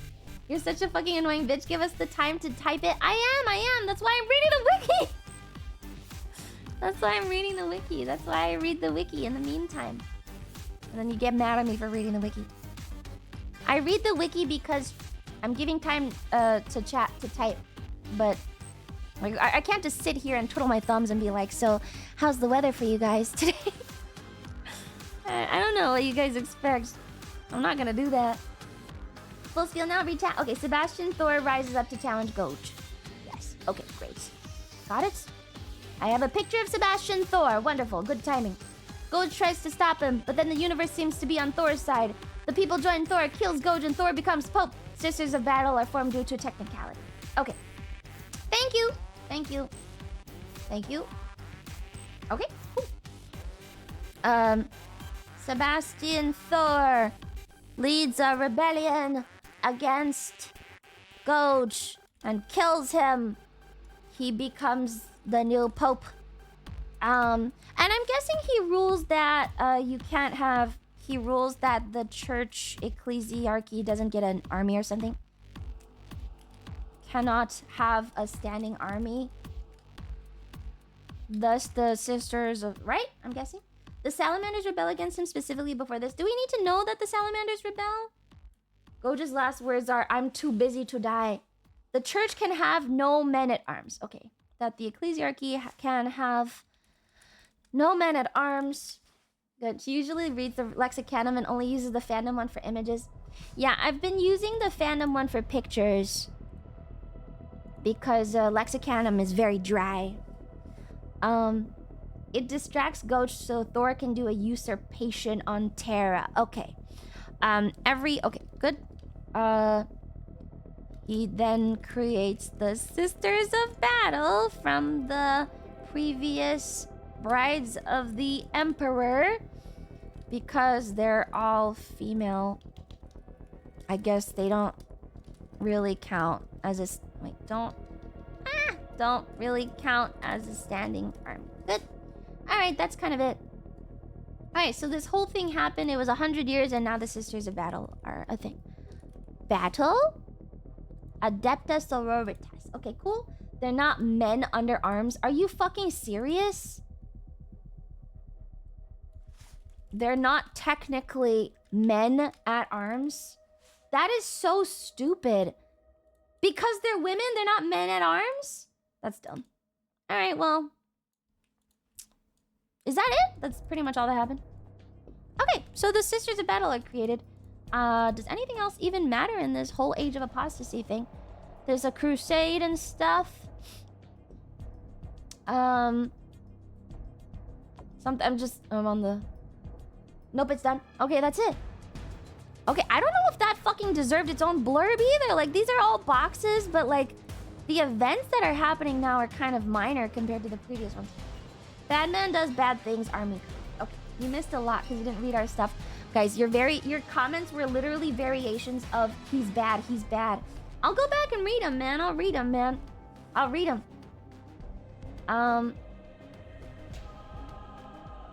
Okay, wait. I'll read them. Ecclesiarch is a rank. It's called the Ecclesiarchy. I got that. Then, leader of the Administratum. I got that. I wrote that here. He usurped the Ecclesiarchy to become the Lord of Terra. I got that. There, I got that. And then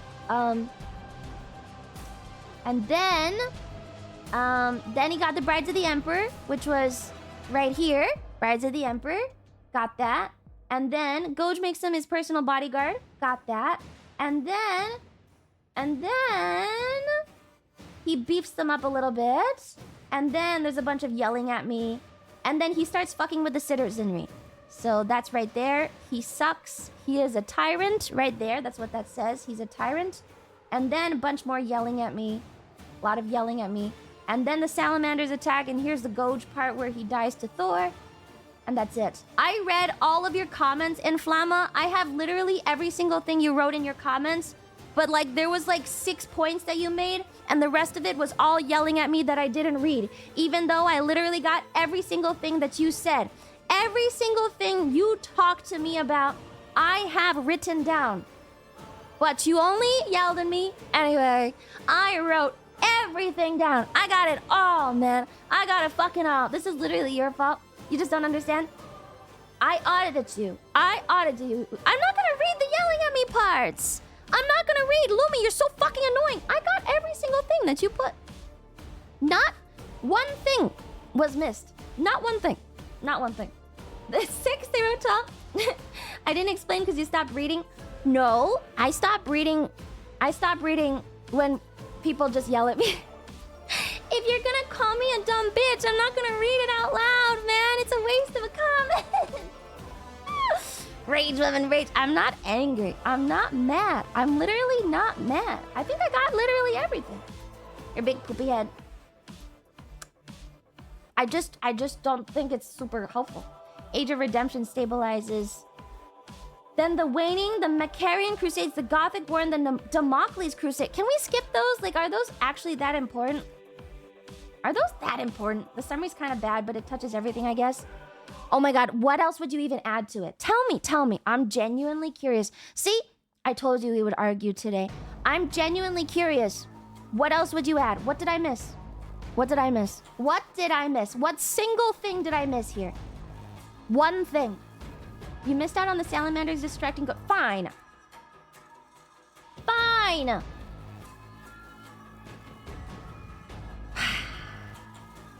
Fine. I remember I don't care though. The end is Goj dies. Okay, so Sebastian Thor can usurp him. Okay, good. I'll change the sentence for you. Good? The first sister of battle kills Goj, not Thor.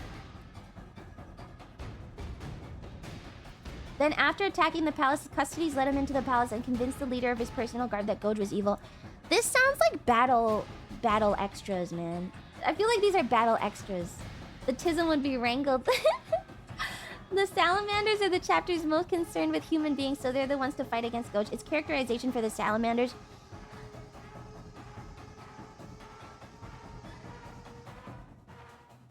How about this?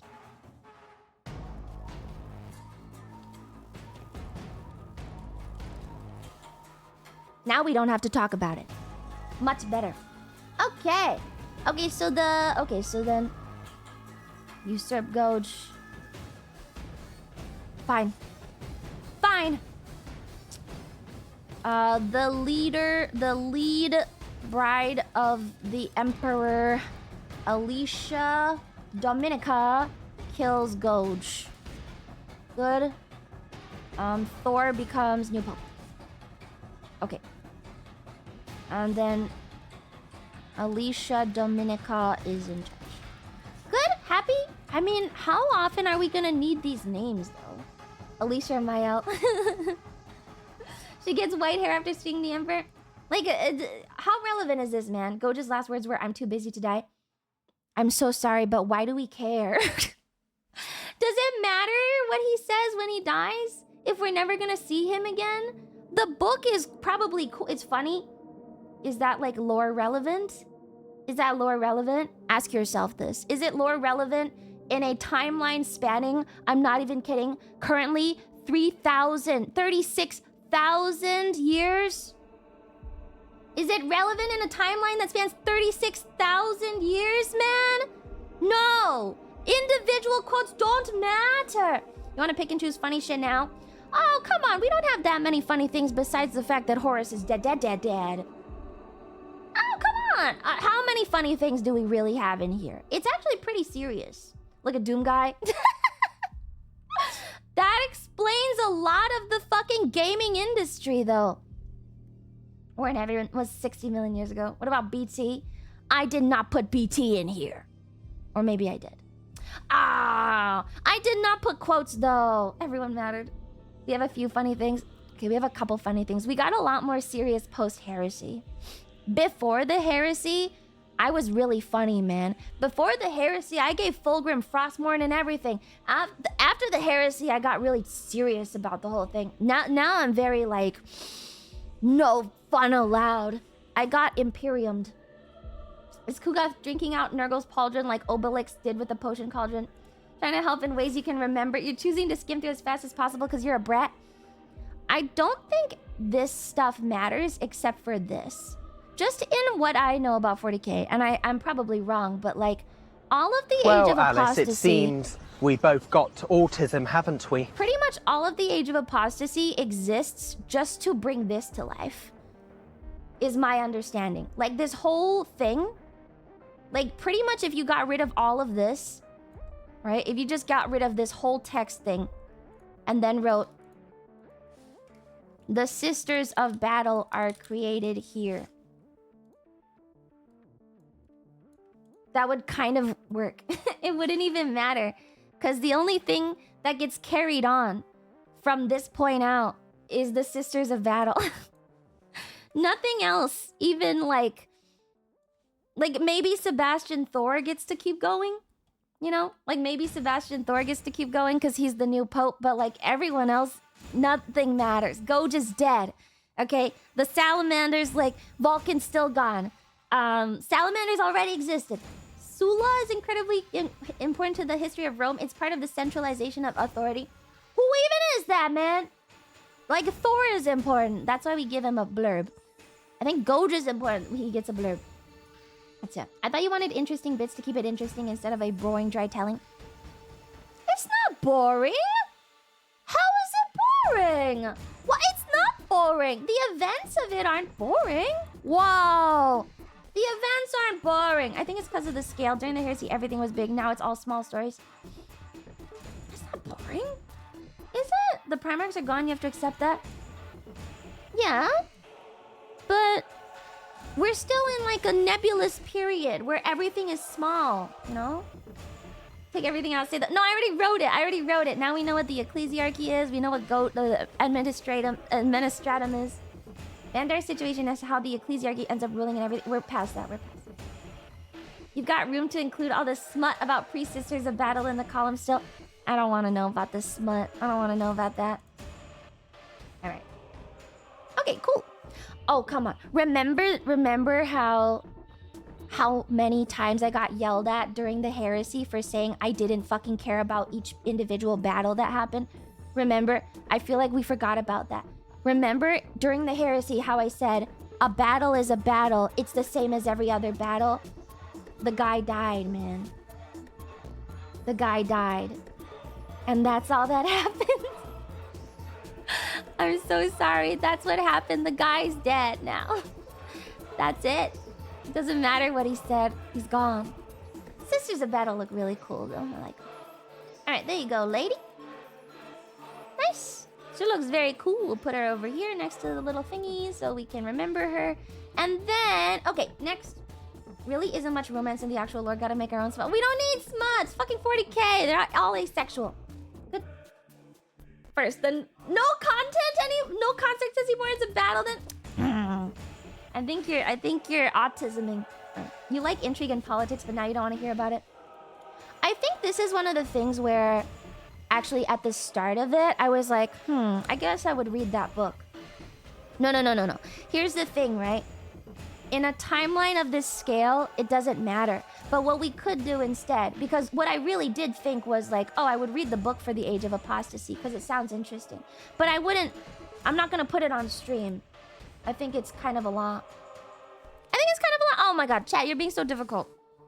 What book is this? Age of Apostasy book for you. There are no books? There's no books? Wait, how did you even find out about this? There's no books? Oh my fucking god. That's like so sad.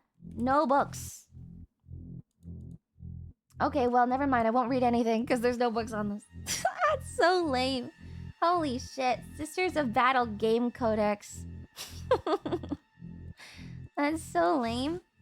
Sisters of Battle Game Codex only. Alright, we'll just add that in there and then. Like that, like 7 point. Good. Minor faction, not as much interest. They're also women, huh?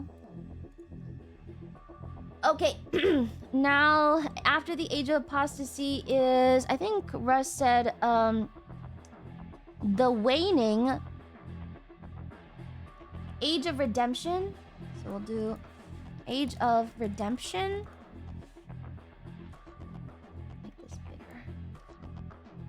Followed by the Waning, followed by Macarian Crusades, Gothic War. Okay, we only care about the Damocles Crusade, I think. Out of all of these, I think we only care about the Damocles. Correct? What if 32 points and 34 joins, but then... Okay. While there are not many books in some areas, I think you'd like the Eisenhorn trilogy about Inquisitor Eisenhorn and his retinue. Maybe. Good. And the Gothic War. And then we're going to start on the Damocles Crusade for the next one. What is the Gothic War, chat? So these are all individual battles, I guess. One of the best book series for Warhammer. Really? Okay. So now we are at the Damocles to introduce the Tau. Holy shit. We haven't seen the Tau yet at all. This is very exciting. Damocles Crusade. Gothic War is Battlefleet Gothic. Oh! Wait, The isn't that waning is the Cadia breaking? era. Macarian Crusades is just Alexander the Great 2.0. Gothic War was Okay. 12th Black Crusade. Wait. Abaddon gets a new ship. Battlefleet Armada first game plot. Then don't we want to talk about Cadia? Wait, what? Gothic War was the original Battlefleet Gothic, not Battlefleet Gothic 2. Ah, okay. So Abaddon gets a new ship. Damn it, I feel like we should do blurbs. Okay, one sec, I'm gonna do blurbs. Okay, so this one is called The Waning. Okay. Ah, fine. The Waning. Okay? Oh man, I don't want. There's so much shit to write about. Okay, first things, the Age of Redemption. That's so annoying, man. World Breaker, like his biblical variant. Okay.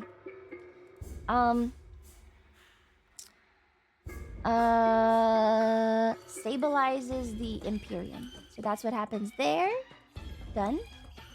Then Age of Redemption was between the Crusades. Age of Apostasy and the Waning. Oh, sorry. Sorry. Okay, there you go. Age of Redemption first, then the Waning. Okay, then the Waning. The Waning is just the Waning era. Okay, so then I have to change like the fucking indentation so we can actually tell. So then Macarian Crusades happens first. Okay, so this one is just some shit. I don't know. Has Lumi played Mechanicus? I have.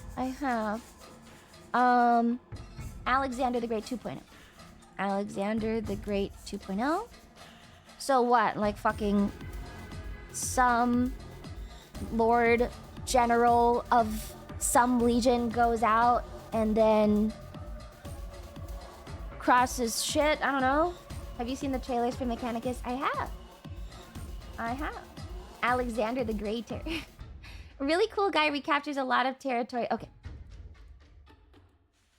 Thank you. It's a good description. Ooh. Cool guy goes and recaptures territory. Very nice. Good. Okay, Alexander the Great 2.0. Then we Gothic Wars. Gothic War. So this is 12th Black Crusade. Abaddon gets a new ship. Good. He gets a new. Oh God. Ah. What did I just do? Okay. Abaddon gets a new ship. And then we can go into the... I'll just add a note that this is Battlefleet Gothic Armada 1. Battlefleet Gothic Armada 1 game. And then we go to the Damocles War. Crusade. Damocles Crusade. This is so long. There's so much shit that happens. So, are there books for any of these? Metaplot is the Tau come out at a time GameWorks saw anime getting really popular. What? Tau are mecha piloting the good guys? What? Mecha piloting good guys. For reference, Tau almost had no negative character traits when they came out. They had to have that added in later because it was too stupid to have a singular good guy faction. Oh! When was that written? When were the Tau first introduced? Oh! 2001. Holy shit, 2001.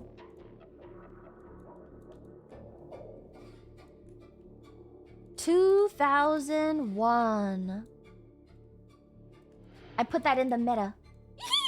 Yay, meta! Okay, 2001. This is 36,000. 36-ish. Okay, and then, wait. Holy shit! A new meta timeline edition! Tau introduced because anime is getting really popular and everyone just loves Gundam. No way! That's so stupid! What do you think the inside of a Tau's forehead feels like? Like pixels? Wait, can I see Tau pilot ship. So Tau are in Big Robot? So the Tau pilot big ship, Tau mech warrior. Whoa. So they have Tau battle suits. This is a Tau battle suit, and then I'm gonna go get a... Right? Tau battle suit. And then I'll get a little Gundam. Oh. Here's the Gundam. I need one side of it. No! Too big! Too big! Too big. Better size. Okay, here's the meta. The meta timeline. Yay! Cool! Okay, so this is this and this. And then both smaller, maybe? So this is Gundam. Very advanced, but more disturbingly for the Empire going forward, not backwards in their tech. Oh! So they're like a really big problem because they're not enemies of technology. Tau are not enemies of their own technology. Yeah? Long before the Damocles Crusade, the Tau were first discovered by Imperial explorers. The Imperials planned to kill the Tau and colonize the world, but a warp storm cuts off the Imperium off the planet. The Tau began to develop a space empire rapidly over the next few thousand years. What? So they're actually found in... here. Right? The Tau are a tiny force in the galaxy. Gundam was real cool. They were good and had no outright evil intentions, up to the point of letting humans live with them in peace. So they actually came up around here somewhere. Rogue Trader books are about the Tau. Oh! A side thing about the Tau? Sure. Let's do that. The Tau. Holy shit, finally! And we still haven't even talked about the bugs. We have not talked about the bugs yet at all. Blades of Damocles by Phil Kelly is a decent book that covers the Tau getting absolutely creamed by their first contact with Space Marines during the Damocles Crusade. I'll write that, thank you. It's good to have the books. Blades of Damocles by Phil Kelly. I guess we'll put that here. Good. So this is the first time the Tau really show up. First time the Tau show up. I guess officially. There we go. Nice. To answer your previous question, the Gothic War has a Navy-focused book series. Very 18th century, Age of Sail coded. Loved it. Interesting. What's the book called? What's the book called? There's a Tau game that's canon if you ever stream called Fire Warrior. Interesting. Okay, so here's the Tau. Let's get a picture. Tau 40k. I want like a Tau alien, not like a Tau mech. It's kind of hard to find them without them being in their little mechs. Aren't they supposed to be blue? They're like these little alien dudes that are blue? It's famously awful. Really? Why is it bad? Alright, here's the Tau, I guess. For some reason, they look like that. Blue no-nos have hooves. Let me check the wiki. The wiki usually has the best pictures. Tau 40. Yes, they like that. Tau Empire. I need a picture. I need a picture of a naked Tau, not like a clothed one. Ah! Whatever, it's fine. Tau 40k face. Tau 40k face. Oh yeah, they're kind of stupid. All right, nice. This is a better picture. I have one. Okay, a better picture of the Tau. Oop, so big. Holy shit. Wait. Good. Nice. I think that's pretty good. That works. Good. Okay, the Tau looks like me. Yeah. Damn. Okay. Here's the Tau. So they were first discovered in... The centering makes me mad. Okay, one second. First discovered in 3500. First discovered in 35-ish. Ish? What do you think the forehead hole would feel like? Oh!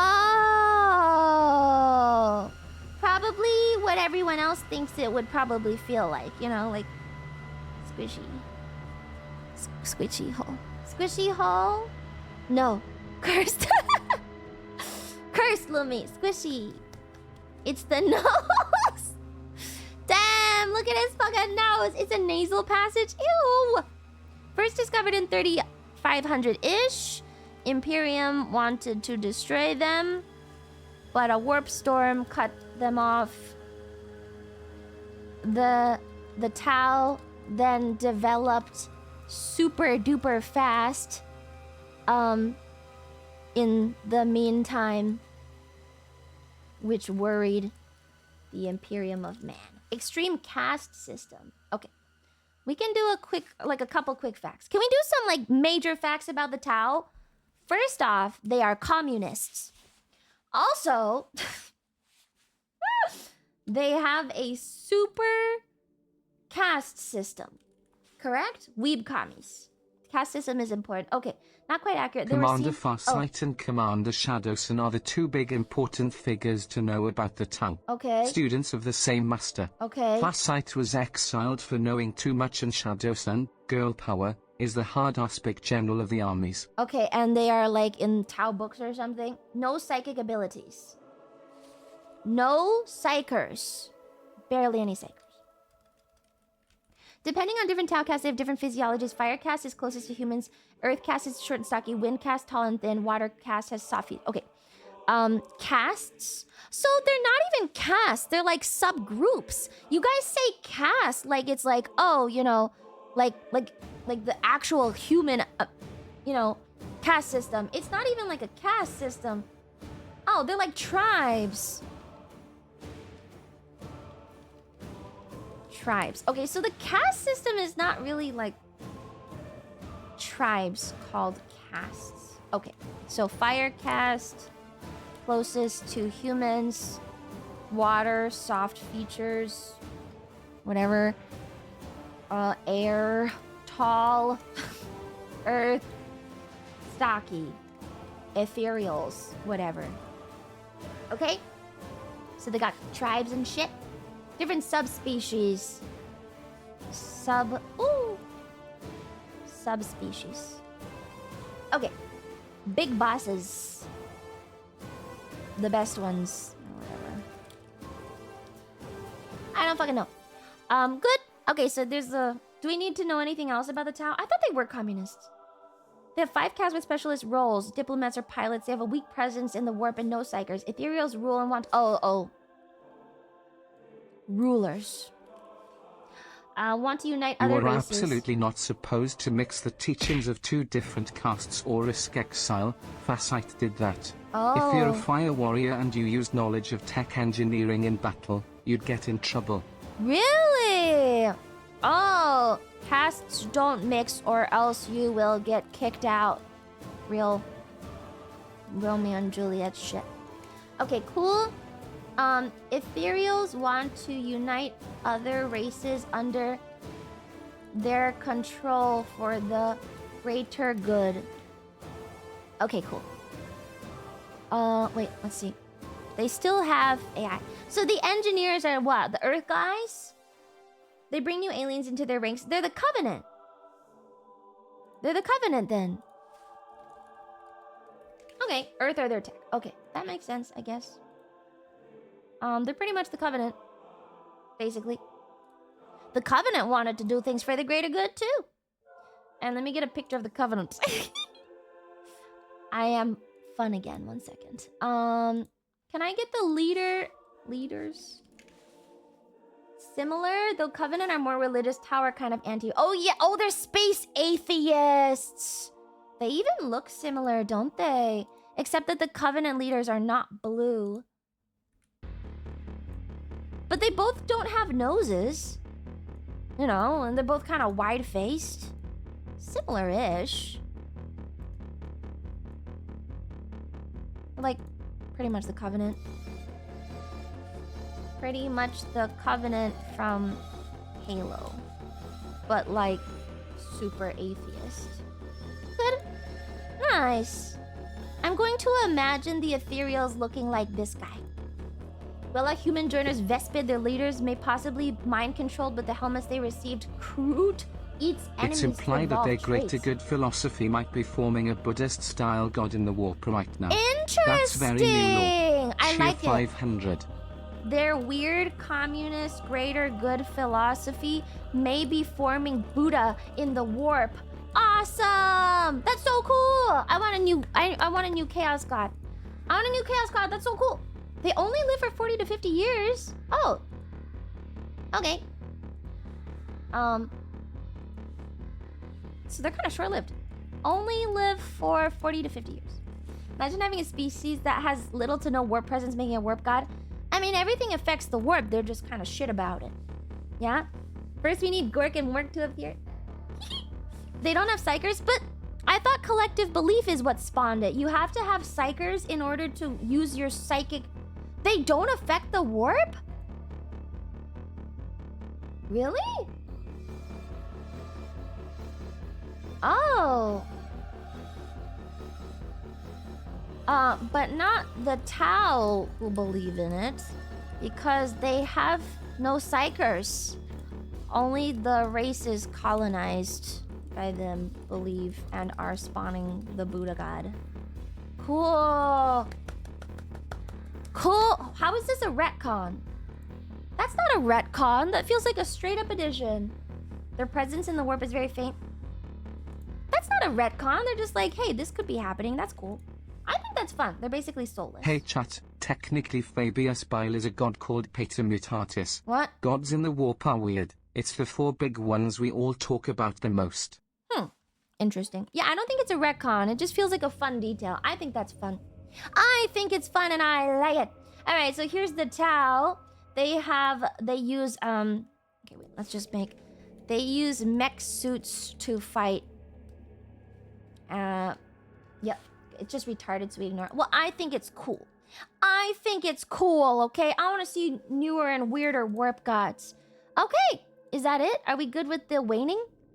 Is that it? Have we done it? Can we close off this box now? The warp has many deities. They are very, very weak to the warp. The Tau don't even know the warp exists for the most they're super part. atheists. They just think demons are another species of alien. Oh. I mean, honestly, if I saw a demon, I would be like, ah, that's an alien. They're pretty much aliens. The warp has many deities. Yes. Tau are cool because they use superior firepower to win their battles. How dare you say that? How dare you? They get everything every other faction have or had, but with none of the downsides, so they get shit on. Okay. They were created too well and with 0 downsides, so we hate them. There we go. Little blurb for you guys. This is why I don't like Liara, by the way. The more people fucking hype up Liara, I'm like, no, that sucks. Oh, they were written too good. This is why I don't like Liara. Like, people are confused. They're like, why don't you like her? Because you can't shut the fuck up about her. Seriously. And she's not even that cool. People can't shut the fuck up about how good Liara is, and she's literally so fucking boring. Oh my god. Oh. She's super smart, and she wants to fuck me. Oh my god. Best woman ever. No. No. Worst. Boring. No. You're just jealous because she's bluer than you. I am. She is blue woman, and I am not. Last thing to know, Damocles is at large is that the Tau and Imperium were slugging it for a while, and then the Imperium got tired, so they set the entire nebula on fire, left to go fight elsewhere. Okay, I'll add that in. The Imperium got bored fighting them and set the entire nebula on fire and just left. Cool. Lumi, stop bad-mouthing your Asari twin sister. I don't. She is blue, you are whiter than whiteout. What? Okay. What? So what? I still don't understand how we're similar. I'm way closer to Tally. I'm way more similar to Tally, man. Alright, there we go. You probably could have just left it at wants to fuck me and chat would still agree. Wants to fuck me and chat would still agree. She's too easy, and I think that sucks. Alright, Nebula are too far sparse to make sense, but it's 40k, so whatever. Good. Didn't they have to redeploy to fight the biggest Tyranid? We have not talked about the Tyranids yet. So are the Tyranids here now? Have we finally reached the Tyranids? We are almost maybe at 40k, possibly. Possibly at 40k now. Last note about the town. They want to convince... my virgin ears. Yeah. I refuse to believe that a highly cultured, well-educated, pure, aristocratic, Soviet noble lady like you can say fuck me on the whole internet. Especially at your age. I'm not surprised that at 33 you're still not married. Imagine, what would Tsitska and Vlad say after watching your stream? Martin, am I wrong? You absolutely right. This annoying dumb creature speaks 3 slurs per second. It's a torture to be around her. Fucking shame. Thank you. I think. Thank you, Xander, for 10 months. That was a lot of words. I wasn't sure if it was supposed to be an insult, because at first, like, I'm not sure if it's supposed to be an insult, because I didn't... It's like you wrote an essay, but there was no, like... There was, like, no point to it. I think he's just touched it. It's like an essay, but you, like, completely went off the deep end, man. I'm like, wait. So the problem here is that I swear too much? The problem here is that I swear too much? That's what you went for? The swearing? You couldn't have called me retarded? You should have just gone in and called me a fucking retard. You should have just been like, yeah, she's... What would Vlad and Zhizka think of this fucking flaming retard? And I'd be like, yeah, that's true. That's true. Oh. He just likes smart aristocrat ladies cursing, but the slurs are burst! You go, retard 11! I have to swear, man. I have to swear, otherwise it's just not me. Alright, my grandma would also be very upset if she heard your language. I don't swear at home or in real life. I do not swear with IRL friends or with my family. They left the tower alone to fight Ever. the first tyrannic war in Ultramar. First major contact with Tyranids. Yay! Marnius Kalga lost his hands. That's why he's there got was a Tyranid guns. bug called a Swarm Lord that was a Primarch level threat. Okay. Okay, so we are at the first tyrannic war, correct? Yay! Finally, Tyranids. First tyrannic war. I don't swear outside of stream at all. It might be hard to believe, but I really don't. I really do not. Tyrannic. I don't even say the word shit. That's crazy, right? That's crazy. I think shit is like kind of like a normal word. A normal word to use. I don't even say shit. I say, oh no. You just said it though. I don't say it off stream. To people. Never say it. I'll say stuff. Do you believe me? It's not a pleasant sounding word. I'll say fuck to myself if I'm working on something and I fuck up. Like, I'll be like, oh shit. Or like, oh fuck. But I would never say it to someone in polite company. Because it's less socially acceptable. We're not even people to hurt. Well, if I'm fucking comfortable, yes, I'm gonna fucking swear. I think that's fine. Like, you should. And left... You should make a note. Left to fight the Tyranids. So here's the first contact. We finally have the tout. Let's put in the Tyranids too. Tyranids! The time has come! Tyranids. 40k. You don't swear while driving? I'll swear when there's no one around. I guess. I'll swear if there's no one around, but otherwise I don't swear. And I guess on stream. My parents don't like swearing. I never swore as a kid. I remember I watched Harry Potter, and in Harry Potter, there's like a line, I've said this before, where the voodoo head goes like, oh, shut the damn door. And then I said the word damn, and my parents were like, oh, and all my friends were like, oh, how could you do that? So yeah, I never swore. It's not ladylike. Alright. First encountered when Imperial Scouts find the planet Tyran being consumed by them and name them Tyranids. Oh! Awesome. Cool. Okay. So first found on planet Tyran. Martin Bobble being consumed tipped by $5. them. No, he's Therefore, right. They are Lumi trying to give a poor old Tyranids. babushka a heart attack. Get an older woman in here stat to wash out her mouth and make this harlot pull up that shoulder strap.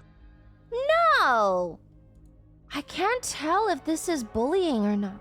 I can't tell. You guys can't keep coming after my improper conduct. Because to me acting like this feels like a gift.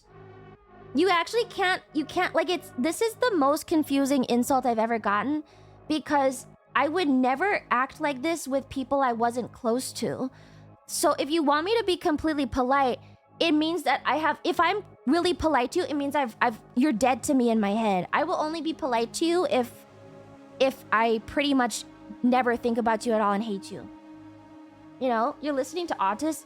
I kind of am, but I'm confused at the thought. Like, I would never be, like, nice to anyone I was, like, actually friends with. The polite Lumi is the one you don't want to see. If you ever see polite Lumi on the internet, I promise that's my angriest. If I type, like, very full sentence, punctuation, periods, that's when you know I'm actually, like, pissed and I hate you. So yeah, you won't. You should hope that you never see that side, because that's when I've written you off and you have been depersoned in my head. It's when you're depersoned, because the only people that get that are complete strangers. If you're not mean to someone, they can't prove they like you by sticking around. You know what I mean? Like, when you get closer to someone, you can kind of, like, rib a little bit or, like, banter. When you don't know someone, you're completely polite. That's how it works for me too. It's like, if I don't know you, I'm so polite to you. And so I feel like that's why I really don't like when people are polite to me, especially if we're supposed to be friends. If we're supposed to be friends and someone's super polite to me, I'm very confused. I'm like, what? Like, what? What's going on? I think I see you polite on Twitter today. On Twitter, I'm pretty polite, yeah. Because I find that most of Twitter is the worst. I hate Twitter so much. I hate everything about Twitter. I hate Twitter. I hate the existence of Twitter. Bothers me. Tyranids! Alright.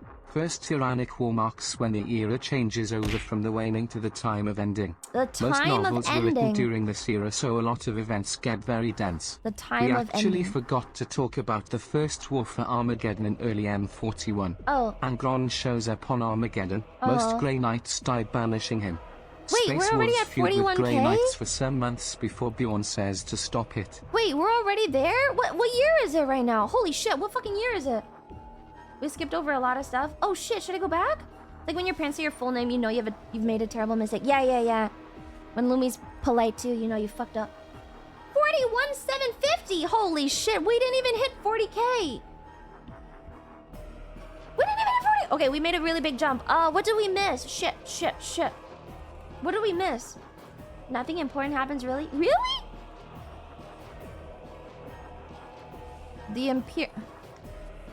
Imperium fights the Tau for the remaining 4,000 years until the year 40K. 41K, where the Tyranids show up. First war for Armageddon 444.m41. There. 745.m41 First Tyrannic War. Okay, wait. Do we have to do the Armageddon one? I'll put Tyranids over here then. We'll do a quick blurb on the... Do we need to know that? The Armageddon thing? War for Armageddon. There's like 10 Black Crusades in there somewhere. I mean, we skipped from 1 to 12.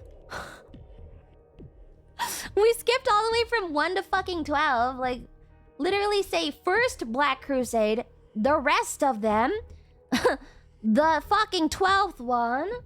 Okay, Armageddon is huge. Okay, so this is a really big deal. Okay, War for Armageddon. War for Armageddon. 40K. Just gonna happen and don't really affect the wider Armageddon. Okay. First war was important. So here's the first war for... Oh, so Armageddon is a planet. Oh, it's a system. It's a system. It's a whole planet system. Okay, so here's the system. Okay. It's a whole fucking system. Goodness, the time of ending is upon us here. Let's go straight for War for Armageddon. We are now in 40k. Would you say War for Armageddon? Wait, I know Russ gave us the year. 41444. It is officially 40k. So this happens here. And this, we can say 40 onwards. Holy shit! We've done it! We spanned 40,000 years of history. We did it! I can't believe I actually, like, I made it. I made it. I didn't crash out. I didn't give up. 7 streams? I endured all of the autism and got here. We made it! 40k! Oh my god, now I know everything. I actually know, oh my god. We gotta play a 40k game after this so I can, like, actually know things and be happy for once. Chat, after this we have to play an actual game. So I can know things. You know? Which one? I don't know. Technically, the Macarian Crusades were when we crossed over. Oh, really? Okay. Let me make a note. Ah! Damn it. Okay. Here we go. This is 40k. Okay. War for Armageddon. Let me Google it. Dawn of War Dark Crusade. That's the DLC for Dawn of War 1, right? 444 Oh, sorry. Millennia 40k. Ah, thank you. Oh shit. So actually this one is 30 to 35. Shit. Alright. 30 to 34. This is 31. This is 34 to 5. Fuck! I'm so proud of Jart and Lumi. 30, we did it, boys. 5, okay, 30, yay, Kaneko 35. 5 cheer. Sorry, I did it wrong. Thank you, Legato. We made it! Alright, let's see. Did we get a note about the Armageddon War for Armageddon? Angron shows up on Armageddon. Grey Knights die, banishing him. Space Wolves feud with Grey Knights for some time before Bjorn says to stop. Okay, so Angron shows up. Grab him. Angron shows up in the system and starts wrecking everything. Yes? We don't need that. Angron shows up. Can I send this? Angron shows up in the Armageddon. Armageddon or Armageddon? Armageddon, yes? We're not in the Age of Sigmar. Sigmar is not. Shut up. And starts wreaking havoc. Oh, so actually we should put a note here and say this is the first war of Armageddon. It's one of the first times since the heresy that a demon Primarch shows up. Oh, you're right. So he's the first one we actually see. The first return of any Primarch, pretty much. This is the first time a Primarch has come back. Ah. That's okay, that's a pretty big deal. Cool. Grey Knights come try to stop him. Many die. Why are Space Wolves feuding? Space Wolves come and feud with Grey Knights. Wait, why? But Bjorn tells them to stop. They're fighting in the war and they don't like each other? In 40k, yes. In M35, Magnus attacked Fenris and Bjorn humiliated him. Oh, Magnus showed up? We didn't note that. Shit. In M35, let me make a note. Sorry, let's make a note. Magnus shows up. That's like around here-ish? In the Nova Interregnum, I guess? Magnus shows up in M35 and gets stomped by Bjorn. He is Space Wolves. Okay, good. Let's just put that in there. So he just shows up and gets stomped and then he goes away. Oh, okay. Good? That's good. Inquisition Grey Knights ordered the Armageddon survivors and civilians to be purged, and the Space Wolves didn't like that. Oh, because they're Inquisition now. Would you say that the Space Marines cared more about the humans than the current Inquisition does? The Inquisition always seems pretty mean to people, and Space Marines always seem like pretty good guys. I mean, Space Marines are supposed to be the good guys, and the Inquisition is always like mean. They fought at their sides, so they respected them. So all of the chapters have just been off killing random things, right? While all of this shit developed, like the Inquisition and the Ordos and stuff, these guys were all just fighting off random things and doing stuff in space for about 10,000 years. Right? Just going off killing shit, I guess. More or less. They have been warring and defending the Emperor from Xenos. Okay, so they all know about the Ordos and whatever, right? The They all know? Inquisition tries to cover up the existence of demons to weaken Chaos. Most Imperium civilians don't even know about Chaos Space Marines or the Heresy, so the default when normal humans encounter demons is to memory hole the whole thing or recruit them in the Inquisition. Well, let me read it slower. The Inquisition tries to cover up the existence of demons awaken chaos. Most Imperium civilians don't even know. Oh, so they've completely... Oh, that was why the Ordo Historium exists, to rewrite that shit. Oh. Okay. The heresy is a myth. What? We should fucking write that. When did they myth that? During... Here, would you say? Or maybe here? When did they memory hole that? Ordo Reductus. Yeah. When did they do that? It's kind of a big deal, right? Let's put that here, maybe? The heresy has become a myth. That's so sad. So, they don't even know that Sanguinius died for their sins? No one even remembers? They don't know that? They do? They know. The story is different. Oh! He has his own holiday. Oh! They don't know the details. Sanguinala? Oh my god! Really? So what is the fake story? I wanna... Oh shit! Wait, I wanna... Whoa! That's crazy. Can I get the fake story real quick? Can I get the fake story? What is the fake story of the heresy? Oh, that's so sad. Wait, let me see. Oh, here. Why? The myth of the heresy. 40K Christmas? The great angel, worshipped separately, like kind of how you pray to the Virgin Mary. Can I get the fake story? Does anyone know it?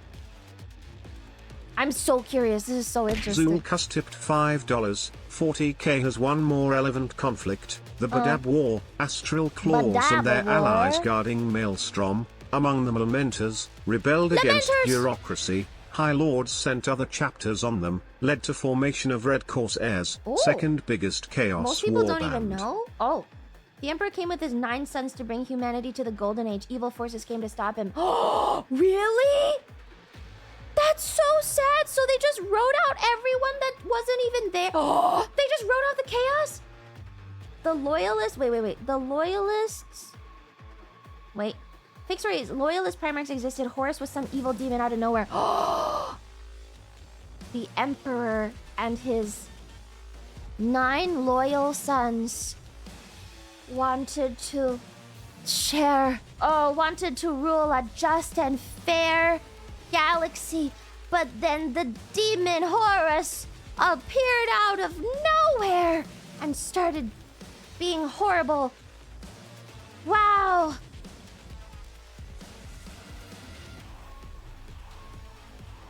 So pretty much all of the just sons, yeah. So all of the traitor legion history is wiped and turned into just plain demon shenanigans. Oh, that's so sad. Oh, not demons. Oh, he's not even a demon. He's just a bad guy. Really bad guy. Not a demon, though. because chaos doesn't... Because... not a demon, though, because... chaos doesn't exist. Horus shows up and starts fucking with the Emperor. Oh no! And Sanguinius died for your sins, and Sanguinius still died for your sins, and is worshipped at Christmas. a very bad naughty boy. He was a very, very bad man. That's so stupid. No. That makes the return of Gilliman at 42k so funny. Ends up constantly nah-ing people over the bullshit narratives that have formed over 10,000 years. Oh, so Gilliman doesn't like the cover-up? Oh, Gilliman doesn't like the Inquisition, does he? Does Gilliman like the Inquisition? He probably doesn't like it. Sanguinella has a bit of a different vibe because the Blood Angels came through the chimney and start crying. No! Is it 2 L's or 1 L? On December 25th, the Blood Angels come through the chimney and start crying. Oh no. Poor guys. He hates the Great Lie. Oh shit, it's called the Great Lie. The Great Lie. That is so sad. That's really, really sad. How does Rogoldorn feel about it? How does everyone else feel about it? Like, Rogoldorn probably hates it too. Honestly, everyone probably really hates it. Does anyone like it at all? Everyone probably hates it. Ooh, Dorn is gone. No, he's just not back yet. He's probably out there hating it somewhere. Dorn is not dead. Horus heard this bullshit story from the Chaos Gods and then decided to rebel. That's the actual canon. Most important thing is this is all a scheme of a Chaos God, likely Tzeentch. If it's sad, and a scheme of Segaresh, it's funny. Oh, no, he's not dead. He's just out there playing Hearts of Iron 4. He'll come back like my dad, I'm sure. He's out there playing Hearts of Iron 4 somewhere. He's on a break, okay? He's on a break. All right, let's just do a... Can I get a Gilliman meme face? Are there any funny meme Gilliman images? Sad. Perfect. This is good. This is good. This is literally from... Oh my god. The caption for this image is... Gilliman after learning the state of the Imperium after waking up. Perfect image. Perfect. Perfect. Perfect. Perfect. Perfect! Perfect! I will even subtitle it or caption it. Wait, Gilliman learning the state of the Imperium after just waking up. M42. Okay, good. Okay, cool. Horus, the really, really bad guy. Oh my god. I'm so sad. It's all so tiresome. Ultra depression. Oh no. Ultra. Robert Girly Man learns depression. humanity return to monkey. Digital. Reddit. Ultra depression. This is from 2023. Oh wait, shit. I gotta italicize. Can I even italicize? No, I can't. This font doesn't have italics. That's fine. Okay, there we go. Ultra depression. Decided to try reading some 40k books. You should read Dark Imperium for this reason. Oh, really? There's a book about Gilliman waking up. It's called Dark Imperium. Who's it by? Dark Imperium book. Emperor's children saving an Imperial world from a gene stealer called the Imperials. We haven't talked about the gene stealers at all! The Imperials don't recognize them as chaos because regular humans usually don't know what Space Marines look like and that they are Space Marines. What? They aren't relevant yet. Okay, the Dark Imperium is 2017 by... Who is it by? What the fuck? Who is it by? Who is it written by? This is so annoying. They don't even give the... Guy Haley. Guy Haley. Okay. Nice. Okay, now we're at the War for Armageddon. Okay. So this is the first time that any Primarch really shows up. Angron comes and stomps a bunch of people. So people don't even know what he is. Like, so Angron shows up, starts stomping around on Armageddon, and then people are like, whoa, a dog or something. There's coyotes in the area. Please beware. And it's fucking Angron. The Astartes probably do. It's a really weird cat. Depending on the world, the Imperial citizens believe in Space Marines. The same people IRL believe in Bible angels. And if they show up, they're all like, what the fuck? Real? He sees servitors and like, what the fuck have you guys been doing?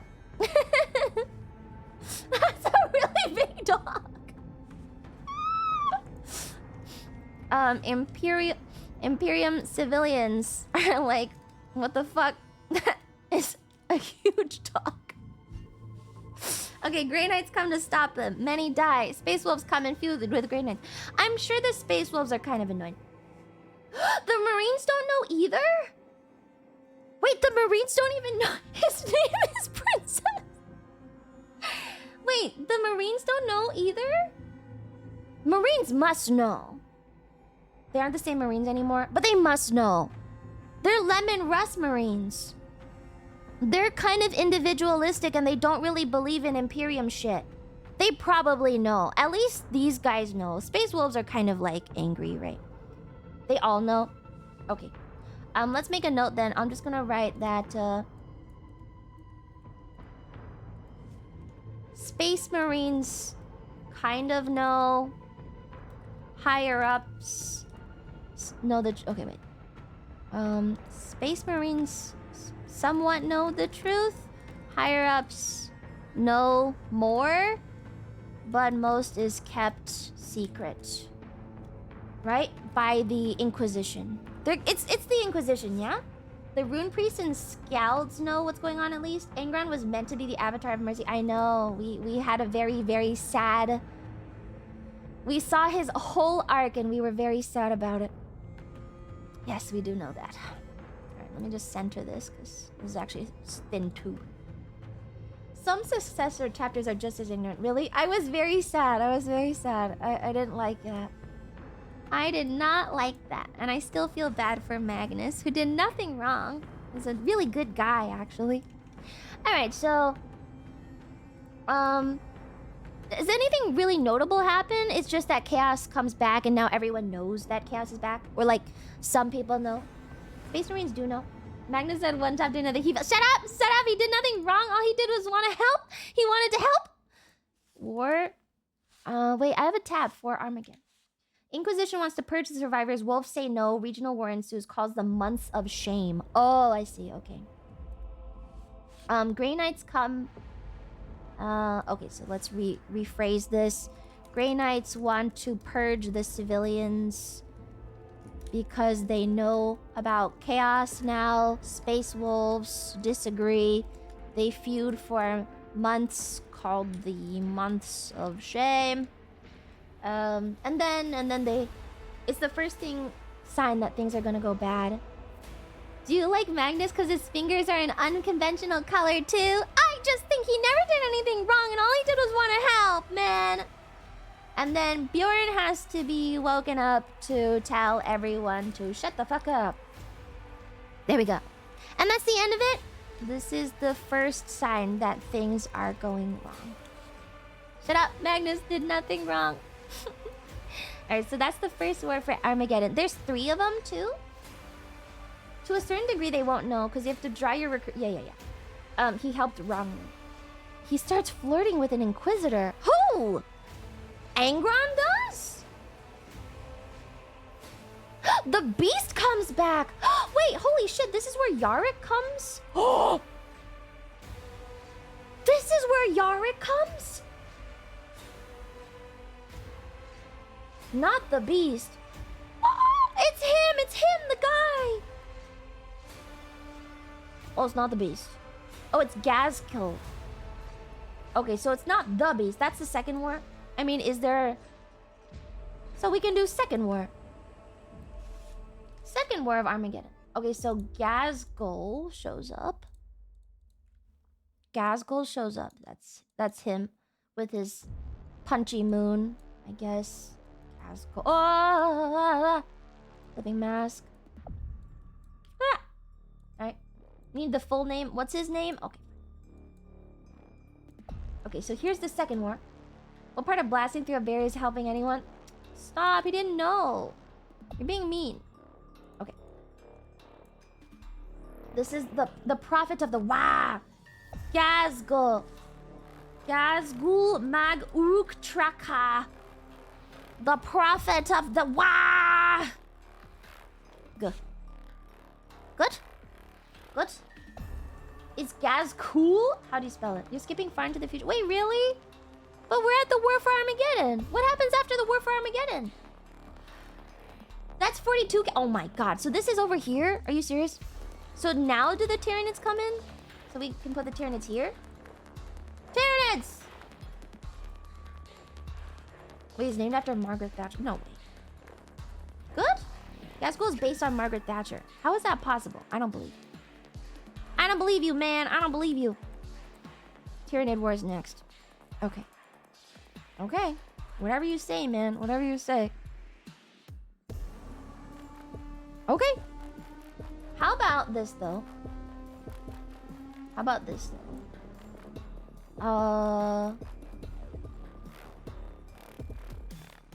There are multiple Tyrannic and Armageddon wars. Better to space them out one at a time. I think... After first armor, first Tyrannic war. I think this has to go differently. So I think this is the first Tyrannic war here. First Tyrannic war. And this is like, what, 41K? Probably. And here we do our Tyranid blurb. Alright. But I think we can leave it for next time. I think we can leave it for next time, though. I think we can... Let's separate these up. Let's separate these up. Maybe flesh this one out a little more if we don't like it, but... I think we save the Tyranids, because the Tyranids are gonna be... The next series of wars is gonna be a bit... Because this is now getting into the bulk of the problem, right? For the rest of 40K. Like, the most of 40K is, like, Xeno shit. So I think we need a nice, solid blurb on the Tyranids and the first Tyranid war. People who take 40K too seriously need to remember Inquisitor Obi-Wan Sherlock Colossal. Yeah! True. It's a good place to stop. We did cover... I mean, we did all the Primarch Roundup last time, but we covered a lot of years. We kind of closed up all of 30K. We have officially closed out on all of 30K. We have made it to the current state of Warhammer. First Tyrannic War, Siege of Rex, Badab War, the to name a few War. in order after. Yeah, we'll get to those. We'll get to those. I have finished 30K. We are done with the prequel. We did it. I am now Gilliman. Ugh. It's literally me, man. How could they forget all that happened? What the fuck? That's literally me. Oh, I have ultra depression. Only 5 more streams. We're getting there, though. We're getting there.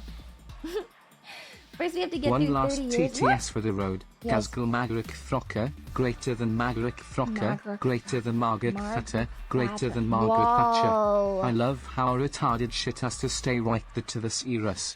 Thanks for stream Lumi Of Kaneko course, 5 bingo. heart. We Well did a done. lot of arguing today, but we made it through a very tumultuous period. I think also lots of people know about the Horus Heresy because it's like there's probably a lot of books, but I guess there weren't that many books for this period, right? It's just like one battle, that battle, this battle, whatever battle. So this part I think was hard. It was probably really hard to even consolidate. HH is very well known with, especially how new it is. Yeah, I think this whole thing was probably really messy, so we did a really good job of getting through it. We did good, chat. We did good, chat. We don't hate each other. We did a hard thing. But we've come out on the other side. And now we can talk about things that people know again. I still hate you. I hate you too. Fuck you. Thanks for stream. It's the most documented era of the lore. All the rest is short series of books or lore dumps in real books. Yeah. Really, really tough. Alright, let me let's see who's on today. Let's find someone who's on. LumiTuber's on. I love LumiTuber. I really enjoy LumiTuber. Let me see who else is on today. Let me go with LumiTuber. Slaps, right. LumiTuber. I'm gonna go make myself some lunch. Tomorrow, is the first day of June. And therefore, I think we gotta play my summer car. Be ready to return to suffering tomorrow, chat. Very exciting. I can't wait to complain for 4 hours straight while I try to build a car for the 3rd fucking time. I love it. I love Finland. Let's all go to Finland tomorrow. Thanks for being here, chat. Let's Lumi. I will see you guys tomorrow. And just as a reminder, if you weren't here in the beginning, my parents are visiting next week, so I will be taking 3 days off, which is gonna be 6, 7, 8. Okay, 6, 7, 8. I will not be streaming because my parents are visiting, and I'm gonna try and take them out and stuff. And then the week after that, I will take 1 or 2 days off because we're doing some phase stuff. Good things. That's phase stuff. So week after next week, I'm taking 2 days off. Okay? Okay? Yay. Yay! See you next time. Let's Lumi. Bye-bye!